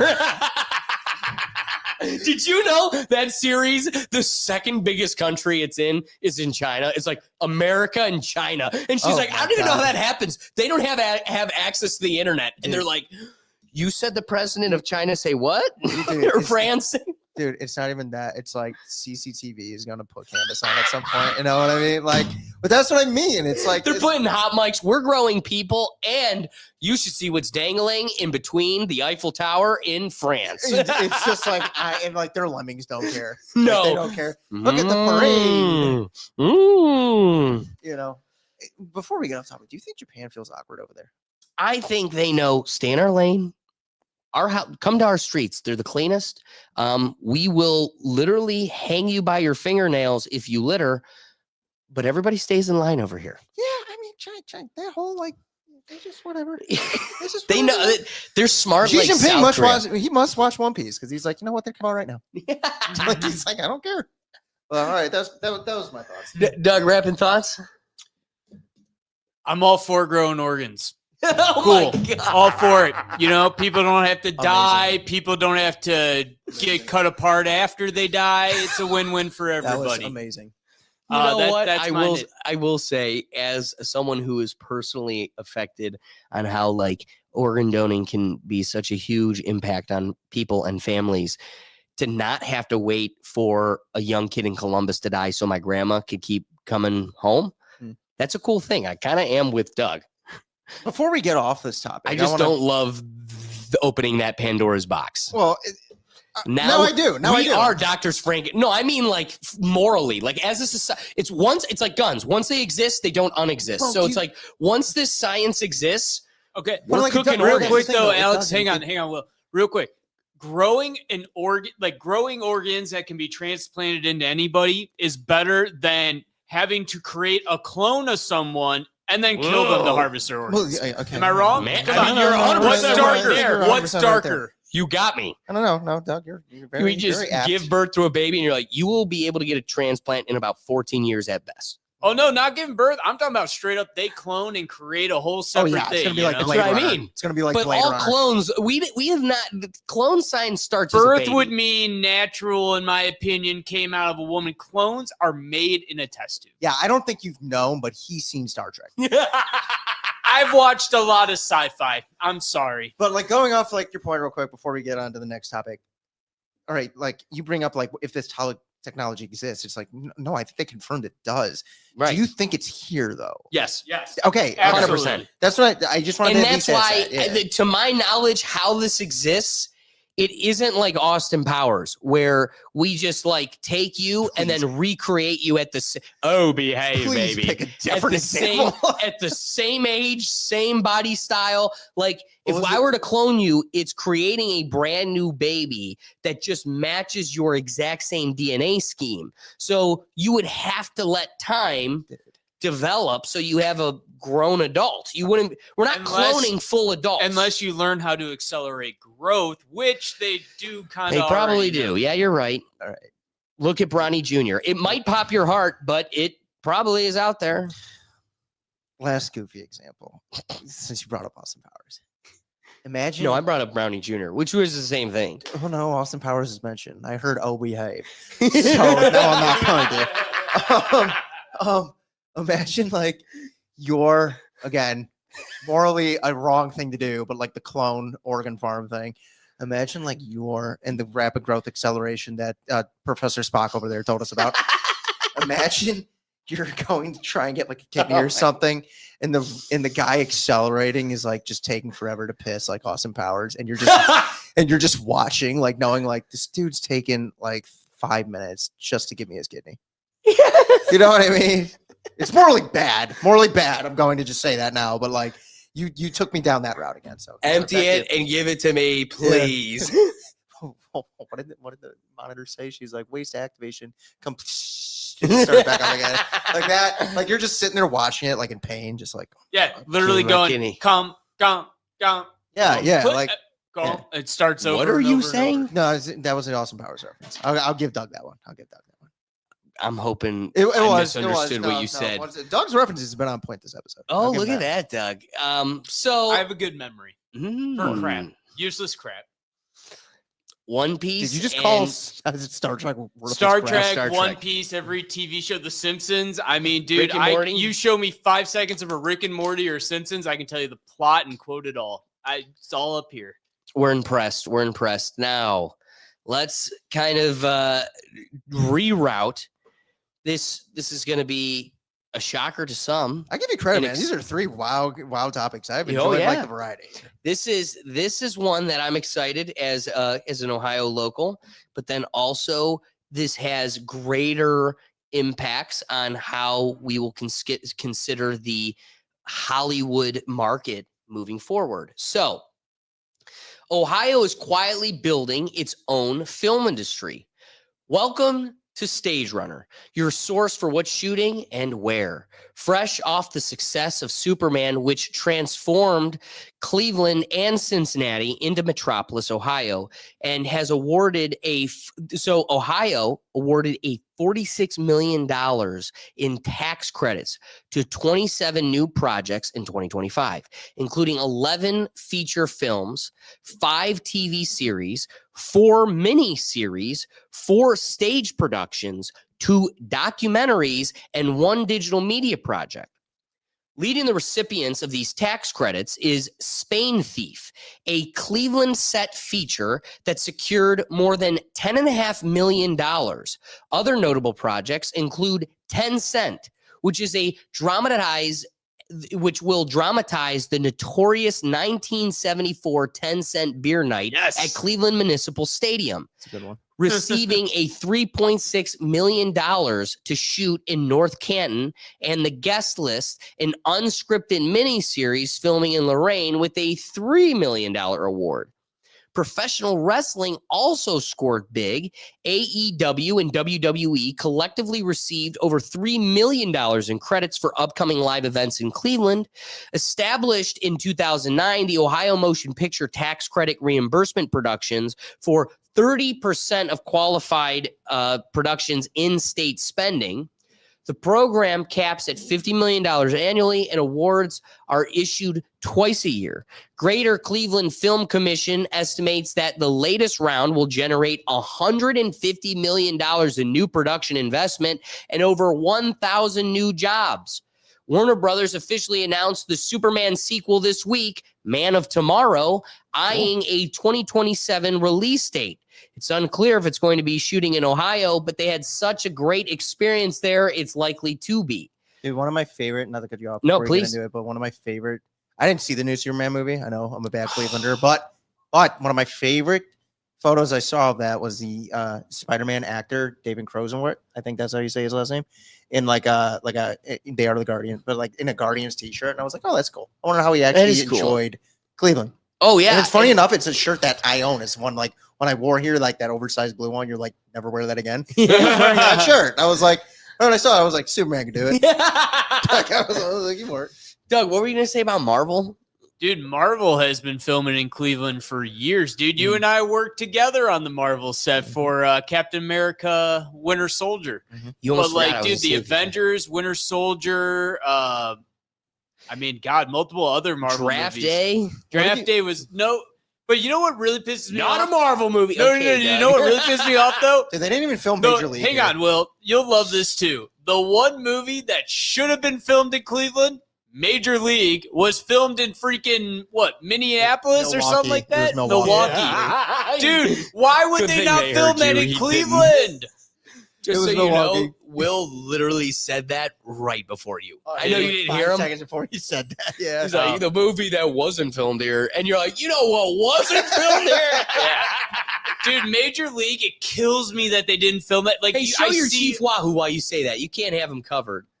I see all the Stand up, Doug. all the scenes of the stadium in that movie, and I go, why didn't they film it here? Why didn't they do it here? I actually am curious. I Well, don't my know dad that. said it's because apparently when the stadium wasn't available when they wanted to film, like we had something going on there. We Like, had something going because on. you got to remember, Municipal Stadium was both Browns yeah, and Browns. Guardians, Yeah. or and All right, that Indians. makes sense. So That makes sense. And let's be real, that really isn't the stadium It's not a you want to baseball film stadium. this. Yeah, Exactly. You're exactly. not. You're trying to make a baseball film. yeah. You need a baseball That's pretty stadium, smart. not It's this cra- hybrid. It's crazy for us to think that there was a baseball field before Dude, Progressive, it is you know? insane. I'm sitting at the Browns game this Sunday, and my dad tells me to look up this play by Ozzie Newsome, and just watching this guy run over first base, you're like, that would never happen today. Like, It happened. here's a football player that just like leaps over first base as he's running down the line. You're like, that is absurd. Dude, Oakland was playing up Oakland, up yeah. until a couple of years ago. There, Yeah. the Raiders. You know, Their They whole, Well, had it's the debacle funny, in like Oakland, a clip that may or not be associated with the Sunday Football Review this weekend. You should see the just put like Curb Your Enthusiasm, like dun, dun, dun, dun, dun, as these Okay. like clowns are trying to stamp the Bears field grass together. Right. They were catching backlash that they scheduled 4 consecutive concerts leading up to the opening day, and so the groundskeepers only had the day to put the field together. And dude, it's like an autistic kid just spread across a puzzle. You see how all the pieces fit, but they're all like gapped, and they just have like metal stamps, and they're trying to stamp it together. And it's just hilarious. You're listening to these sports talks, like analysts, like, oh, we're so screwed. Somebody trips on that. This might be a tragedy in Chicago today. And then here's Ozzie Newsome just skipping over baseball. But like, Oh, he didn't care. He didn't even know he was in Like, Chicago. we're just so much softer now. Dude, Like they're stamping for all day to get like They, a like, 1-inch gap. they like zoom in on the people stamping, and it's just like some poor guy just crying. Just like, well, do it. I told you, Taylor should have came last November. like the Asian guys in the major league. They're the ones stamping the dirt. The whole throughout time they're like, movie. they suck. They're pretty good. I like what you called it at the beginning of the episode, like this move. What do you call it, like Cornywood or Yeah, whatever? Cornwood. Cornwood, yeah. You got Hollywood and Cornwood. You have Cornwood here, and then like you have the little subculture, and where they make the cornos. Yeah. So, a fleeting topic title, but it's exciting to see after a bit of success. And we've always been that kind of like poor man's Hollywood. You can recreate New York, like Doug referenced a few Marvel movies. The thing we've been known for is having a legitimate city that you could shut down streets and utilize and turn into these types of major cities at a significant cheaper cost. I mean, it's so much easier to shut down Lakeside than it is, Times Square. Dude, remember they shut down the Shoreway for like a week of filming in Cleveland. I'm parked literally on the Shoreway. It's an empty highway just to make sure no one got on the exit ramp because they were filming a car chase for like 2 days. They shut down the whole highway here. You can't do that in LA or anywhere. For the people who watch and don't know, like Cleveland, I would say Cleveland is like a very, very, very small Chicago, where there's not as many, like there's portions of the cities with not a lot of high rises, to where in the way the city's kind of sectioned off is like really there's like the East Cleveland near the baseball field. There's West 6 near kind of like the flats, and the flats is kind of like down. There's like an entire section of the city in between that like people just kind of like walk through, that like you could easily, like as Doug and Alex mentioned, like just kind of close off and have this whole entire section just to do whatever you want on, especially like the closer you kind of get to the Shoreway. Yeah, dude, I got to walk down a major Cleveland road, Shoreway, down the middle of the road because it was closed off and they weren't filming, and I was just there to make sure people didn't get close to the road. I'm literally standing in the middle of the Shoreway. And What's that Tom "What Cruise job?" movie against the aliens? War of the Oh, Worlds? tomorrow. War. No, Edge of Tomorrow is another one. No, it's tomorrow. No, not No, it's tomorrow. War of the Worlds. No. So War of the Worlds in 2005, which was a Steven Spielberg movie, they needed Times Square as like a dead zone. There was an How instance, did they manage that? dude. It cost, And I'm it is trying funny to that you find- mention it because like I know what scene you're talking about. I'm trying to find the dollar amount. Can I thought you were talking about Edge of Tomorrow, which is another. It is, Tom but Cruise. yeah, I couldn't That's imagine. the one I was thinking. I can literally think of the scene in War of the Worlds for Times Square. Can I be honest? I hated the little girl in that movie. That was the worst part. That little girl, like, I don't know why Steven Spielberg told her to scream obnoxiously loud the whole movie. It was terrible. That was a bold choice by Steven Spielberg. So, because you got to consider permits, disruption of business, security and safety, set design, and insurance. It's not like It there's a lot of was- business there. At minimum, $1 million a day to shoot. And the major thing that they wanted to do was be able to have this like dead zone in Times Square. War of the Worlds would be an extremely expensive endeavor considering its logistics, permissions, and loss of business revenue from the iconic location being closed off to the public. While there isn't specific public record to the exact dollar amount spent on the shutdown for Times Square, on this particular scene, it estimates of well over $1 million. So what were Dude, you gonna say, Doug? that was part of. So when I was working security with you on the Captain America movie, I'm standing inside a business, and I was told by the fire chief and my uncle, who was also a fireman, and the head of police that was there, not to let anybody through because they had these steel wires that were under a lot of tension, and if they snapped, they could do a lot of damage. This like dude who owned a business was like, you said you would be out, blah, blah, blah. I'm like, dude, all I can tell you is I was told not to let anyone here by Cleveland Police and Cleveland Fire. Like, sorry. And then like, and it was because like he was paid only for a certain time. So then like the locations guy came, who was a really cool guy, I remember.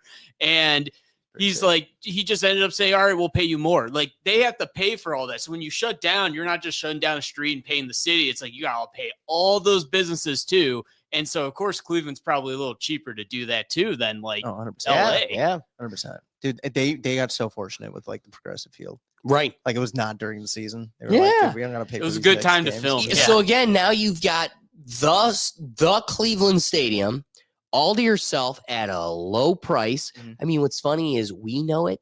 No one else knows it. You go watch that movie. I've seen the scene. Yeah, it's cool. The along the left, the third baseline, Third base, yeah. Mhm. there is a tarped off like entire section that says Metropolis Mhm. it says Meteors. meteors. Yeah. And it literally is our stadium's entire half section under construction. The Terrace So Club. that entire time, we spent an entire season with that section just tarped off. And again, talk about filming sets on clearance. Mhm. You've got a under construction stadium, and it never once said meteors. But one of the cool things that I took away from mine and Doug's experience being security for Captain America's filming of Winter Soldier downtown, there was a day where I'm leaving work and Doug grabs me and he's like, "Hey, don't leave. They literally just bought out a taco truck." And I'm like, fine. Yeah, And because I we had just turn worked around a and I 12-hour park. shift. And, yeah, that was the worst part is they were 12-hour shifts. So How old I were you parked guys? 20. That's what I I was like, you guys yeah, were we were in 19. high school still. I remember you guys talking No, about we this were in during- We were in college. Like Yeah. it was our freshman. We were going Freshman into our into sophomore year. Well, I remember you And- talking about it.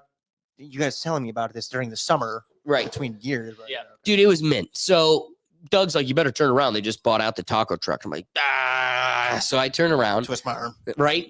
Walk up, get my free burrito. And at the intersection where this burrito was just sold to me, they are filming a fighting scene between Chris Evans and Sebastian Stan. Like there's just a fight scene in the Favorite middle of the memory. intersection. And I'm just sitting at the corner that I walk all the time to Browns games, just lizard, lizard, lizard, lizard. That's how they And- get you. That's how they get you. Wait. Dude, it was fantastic. As one of the production assistants for Marvel, obviously most of the staff is around there. It's dinner time and there's a free taco truck. So like a lot of the more important people are watching one of the bigger scenes with the bigger actors being filmed right here. Oh my god. And I grabbed this one guy, and the intersection that this is at is literally the intersection where Cleveland's incarceration center is. Yeah, the So, courthouse building. The jail, which is many Many, floors. I mean, like we're talking of 16, right? at least. Yeah. It's a very interesting building. And the whole time they're filming this scene, there's like all these hands. If you remember, poking my out of the uncle jail pointed that waving. out to us. My uncle was there and he pointed that out. He goes, guys, look up there. No, I don't remember that part. So I remember talking to this other guy, and I'm like, so what are you going to do about all of these hands? Like, you've got this scene, and your backdrop is a building walled with hands waving out. And they're like, the guy looks at me and he goes, we are literally in an intersection in Washington, D.C. None of this is going to exist. Yeah. Like, They cut all of that this is going to be whole height gone. of it off. This Yeah. means nothing. They could be mooning us right now, and they will not exist in this film. And to me, that was just insane. That like this whole building will be gone. Well, you know what? You could literally transplant this scene anywhere. What I remember from that day too, that scene, I can remember the specific scene. It's when Scarlett Johansson's hiding behind a car and they're fighting. So it's Chris Eye Evans roll. and Scarlett Johansson. They're fighting, and Sebastian Stan's supposed to jump on a car and aim his gun over at Scarlett Johansson. And I remember he jumped up and slipped and face planted into a car. So Alex, if you remember, they stopped for a little bit, brought out a stool, and he stepped on a stool and then onto the car. After the car's tires were already deflated. I mean, this thing was low to the ground already. So I don't know Look if you at remember Doug that. questioning Sebastian Stan's I don't know if you remember athletic that, but I ability. remember Sebastian Stan stepping up and slipping into the car head first, and then there was like a 20-minute break in filming. I like to think that you tapped that guy on the shoulder and said, "How are you going to fix this?" And he just like looked at you and said, "Who the hell are you?" I'm a kid with a burrito. No, Wait, honestly, let me ask, did you have like the long hair? Is this when you had No, the that long not hair? even close to yet. a lot of Yeah, the a couple years PAs ago. too. A lot of the PAs, like Alex is talking about, were our age too. Oh, Like the that's PAs nice. were our age. I was hoping you had like the long hair and he looked at you and be like, "Jesus, I loved you in Superbad." So wrapping thought is it's fun that, you know, California used to call itself the center what's of energy efficiency and energy and clean energy cars. All of those industries are leaving because of the economic systems they've chosen as a state. So you have this mass exodus, and the last grain keeping people in California beyond its weather is Hollywood. Is like this American dream of like you said, Tinseltown. It's all fake and Kawhi Leonard. yeah, that too. He's there and he's planting trees. So this is the last straw, and it's gonna fall. I give Hollywood credit. It was an unbelievable run. Boy, Like, was it. you know, but it's like this always felt like it was an inevitability that Hollywood was going to go east at some point. It couldn't go further west. And it was like at some point, all good things come to an end. And it's not like it's done and it's over. And I guess these are my wrapping thoughts, but it's like you've had like a lot more like kind of move like to Texas now. And it's kind of nice to see like these projects popping up in the Midwest because there's so much more to the country that you could utilize. Well, and I also think technology has come so far that it has opened the door for these types of opportunities.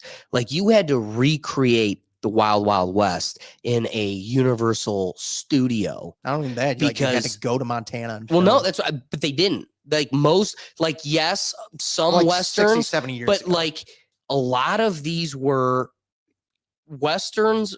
Much of it was on site. like but modern day. I agree. Majority of 80s film Oh yeah. was recreating that instance in a California studio set.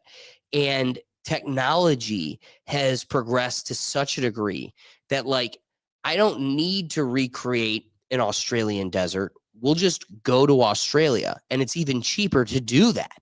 And now you can get higher quality production by actually going to the place. Mhm. What's up, Doug? Well, dude, honestly, now, like you're saying, like people are moving to other cities where they have these incentives now to come and film cheaper. Honestly, now the most expensive part of filming is if you're doing a period film and you have to find old cars and old clothing and make places look older. That's honestly the biggest expense of a lot of the films that I read about now is not necessarily the location or the period. It's what time period it's taken in. Like you can film in Cleveland and do a movie, you know, current day movie for cheaper. Yeah. But like you still have that cost of trying to transform something into the 70s with all the cars and everything you need. Right. And that's it too. The beauty of what we kind of have in this little niche area is architecture that's kind of frozen in time. We've got a lot of unique old architecture that still has been preserved and its integrity still shines through. So yeah, we may not be the shiniest, newest Chicago, but at the same time, we've done a strong attempt at preserving these icons that kind of make up this overlooked city. Can I give one last caveat to Please. this conversation? Please. Do you think Marvel was the last triumph of Hollywood? The first phase of Marvel. Do you think that was the Interesting. last true triumph of like I have to California, agree, Will. Hollywood Good being like point. the king of the crop for what the film industry was? As far as studios $1 go, billion yes, movie. I would Okay. say Marvel I agree. Studios, I just was yes. curious what you guys thought. But I would also, my caveat to my concession there would also be, I feel as though a lot of, how do I present this? Like Marvel Studios came, let's say like the Avengers movie came in 2012. Yes. You had about a few major stories that led up to that. So the studio came prior to 2012, but it was at its like apex of, oh my God, you are now a Hollywood powerhouse You were in this. by Avengers. So like around 2012 is like the peak of its beginning. Of course, it kept going. It's still keep going. But like where it was like, holy shit, you're like Paramount and Sony and everything else. You are top tier. I would say that was its moment. I do not believe the end of Hollywood was at that moment. No, I do don't think so. I don't think so. you know, a decade later, we're a little over a decade later. I think within that decade, you know, once Streaming, upon a man. time in Hollywood, there's, but it's flashes in the pan.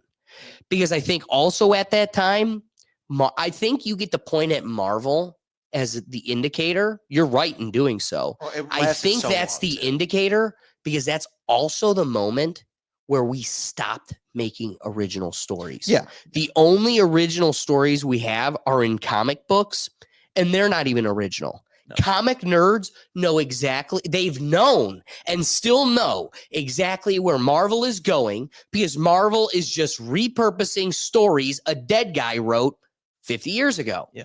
So the problem is you're 100% right. When you point to 2012, that's the same moment Disney was like, I'm done with new ideas. I'm just going to recreate everything the dead guy animated. I'm like gonna literally buy everything Star is, Wars, you know. yeah, Star Wars. Yeah. Everything is the dead guy did it great first, and we're just recreating it. And the sad part is, the guy who created the game Monopoly to prove that capitalism, fast forwarded to its end result, ends with one person owning everything. Right. And that is applicable to every market. So the sad part is you're seeing like A24 was the independent. Well, A24 to stay alive had to be, you either evolve into being a direct competitor that owns 3 or 4 spots on this monopoly board and now you're competing. But the days of like flash in the pan, independent creators, you make Juno, you come and go, and that's it. It's like those days are gone. Yeah. And now we have our big players. The big players control the field here. And the problem is Disney is now the vast majority and soon will be the everything. Yeah. And when Disney gets lazy, the rest of that market gets lazy because they are We've it. already seen that happen. Yeah. You know, we've already seen it. That's why I think you're 100% right to point at that moment. Well, That's I would when say Disney quit. that I would say it's the last triumph because it's like through Endgame. I would say all the way up through. Yeah, Endgame. that's like fair. That, like the So now you're looking at Endgame- 2020, first phase. 2019. Endgame was like the last $1 billion movie, I think, right? Like when was the last $1 billion Well, movie? Disney, I'm not what were saying- you no, saying no. about Snow White? No. Oh, dude, you can find because Disney now has moved a lot of their film into UK. UK requires you to file publicly all the information on your films. And so, like, you can find at least the UK part. Like, Snow White was over budget. Most of Marvel's last movies have been over budget, which means then they have to sell more tickets to try and make money. Well, guess what? A lot of them haven't made enough money back. But I mean, Doug, I get your point. You're not wrong. I guess what I meant by triumph, I'm not necessarily talking about like the market and the money. I'm talking about like it really captured like the audience. Like it really had. And that's what I'm saying. Endgame was also like the last $1 billion movie. I think like they grossed like $1 billion for the last 2 Endgames, didn't they? Or like at least you know, like so that's what I'm saying. Like, what was the last movie that made over $1 billion? I mean, come on.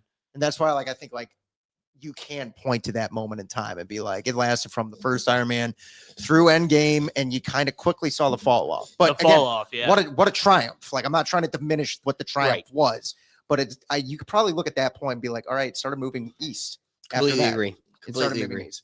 That's why I just want to bring it up because you guys are more of the Marvel guys. I think that's a good indicator. That was a cultural moment where things shifted. Well, it's like how the Westerns used to be like in the 60s and 70s. Yeah. It's like at some point, like you mentioned, like the movies in the 70s and 80s and moved to like the Arnold action movies. Yeah. You could kind of see. And it's like for Hollywood's last triumph to be Marvel, I mean, the heights it hit was unreal. Like, I don't think that will ever be touched no matter where the film industry moves across the country. I don't think it'll touch that regardless. So 100% agree.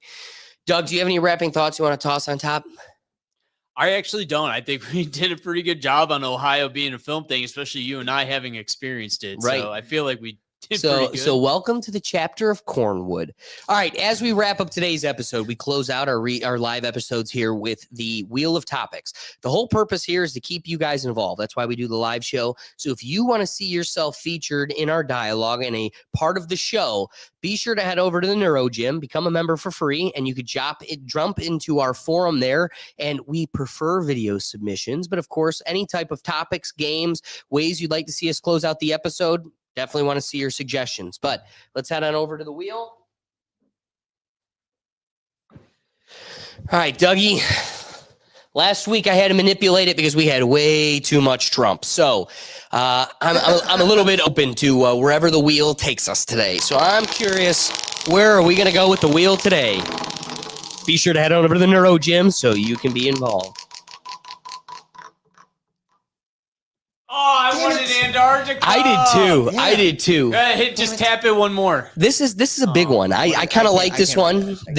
This is Don't Depend on Others. We could thank KA for this submission, so I'm going to play it over here. So again, be sure to head on over to the Neuro Gym so you guys can find yourself as a member here or as a part of the show. Yeah, Doug's got a trickle on us. I know. So I'm going to play our clip from our submission here. I get an opportunity to kind of talk to some of you guys personally, and we get to have a little bit of a clip. So I'm going to head on over to KA here.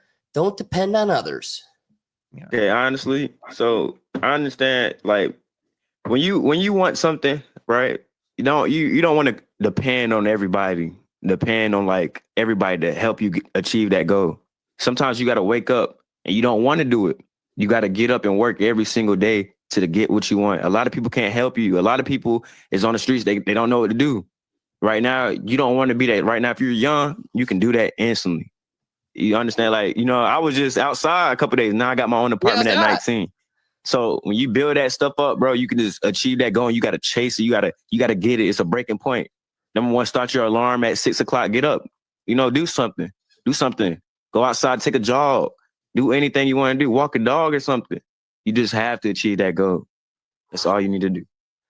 I love that. And compounding interest. You don't have to climb Everest tonight, but you should definitely just get one step. And then after a year, 2 years, 3 years, you'll turn around. You ran a mile. You didn't even realize it. You're so right. Don't quit. Yeah. Don't quit. Real quick, I just gotta say I love the Dark Goku being his I was gonna symbol. say, yeah. I wasn't expecting Goku to give that presentation. That actually threw me for a second. But no, I mean, great points. I mean, like, I think I'm gonna I guess not attack gender, but I'm going to talk about gender real quick. Is like, I think like as men, like nobody cares about our problems. Yeah. Like we have to kind of fight it internally on our own. And I think like what everything KA said in that video is like, yeah, just something is, and like what you said at the end, like Everest isn't climbed in one day. It's like just like the small minor steps you could take, even if it's like an inconsequential thing, like walking the dog or just like going to the grocery store to like buy better food for yourself, just like small amounts like that for yourself. But like you got to do it. Right. Right. And I agree with the majority of the sentiment. You should never depend on others. That's what fuels victim mentality. That's what allows you to find scapegoats. You know, a major problem we have as society is accountability. You get to escape accountability when you allow yourself to deflect it on others. They weren't there for me. They didn't guess what? You're on your own, and the world ain't out here to hold your hand. Something that I used to say all the time on this podcast. And, you know, I guess the further you get away from college, the further you get away from like the lessons you got from it. But like the major lesson I got in college, I used to say all the time, if you don't do it, no one will. That goes for your homework. That goes for getting your friends together. That goes for walking your dog, your diet, your exercise, your finances. If you don't do it, no one else would. Or no one else will. So like if you get upset that like me and my friends never get around enough, well, you're the asshole sitting there waiting to make it happen. Yeah. If you're sitting here going, man, my job sucks. Well, what are you doing to get out of this rut? And if you're just taking incremental steps, before you know it, you'll be out of that situation. Now, while I boldly take that position, where I differ from KA is I don't think anything is a totality. I think I am a moderate through and through, no matter the consideration. And I think everything's a balance. As someone who has taken on this project with the Rethink Tank, right? Like all on my own, I probably, as a Mac Miller fan, I've probably entirely exhausted you by continuously referencing this. But that's how much of an impact it made on me. When Mac had his TV show, my largest takeaway was, you know, Mac Miller, he is the face, he is the name, he is the voice. What you don't know is the Trojan horse of people that make up the name you know. Yep. And it's not just one guy. One guy walked out with all the accolades, but it was a team of people unified, sharing a focus, sharing a dream, a motive, an agenda. That's what made one of the greatest rappers of all time, or one of the greatest artists of all time. Someone that we will talk about for a long time. Both. And that isn't one man's credit. That is a team of people. And what about Jackass? You know, that's a whole team. Sure. Mm-hmm. But again, see where, you know, the product reaches a little strife when, you know, they're fighting with Bam and throwing him in rehab and cutting out Steve-O, and it's all these weird things. And every chapter is a new series of ruffled feathers. I look at this situation, and this is kind of where I go, I hate the term and I hate its political scheme, but the toxic side of masculinity is convincing ourselves we have to do it by ourselves, and we can't do it alone. And the truth is, that's why governments fear unity. Is you're only stronger together.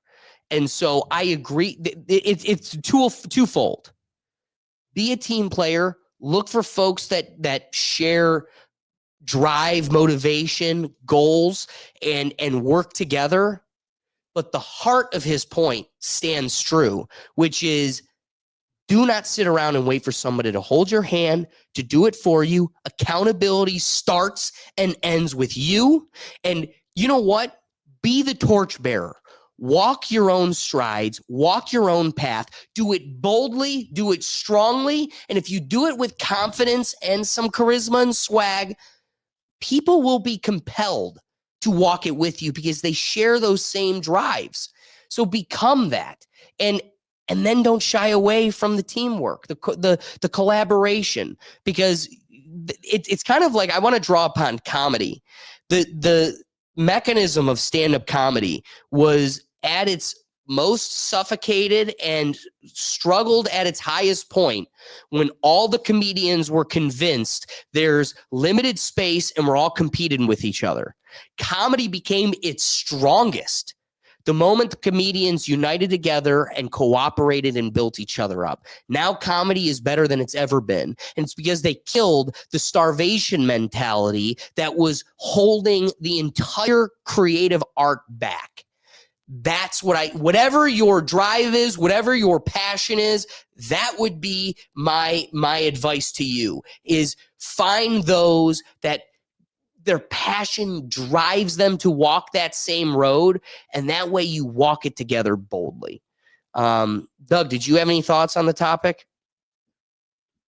I mean, I can understand overall you don't want to rely on people to get something done that's out of your control, but like at the same time, it's like I have friends I know I could call in a pinch and rely on. Right. And I know friends know like if you need me for something, you can count on me.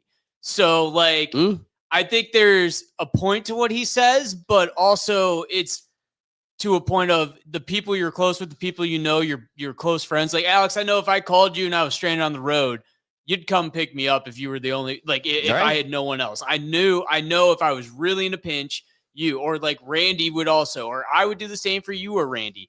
I do this every week for you. Will, you're fucked. You're stranded. I mean, yeah. Well, I'm on my own. No, but like what, like Alex, I sympathize with KA.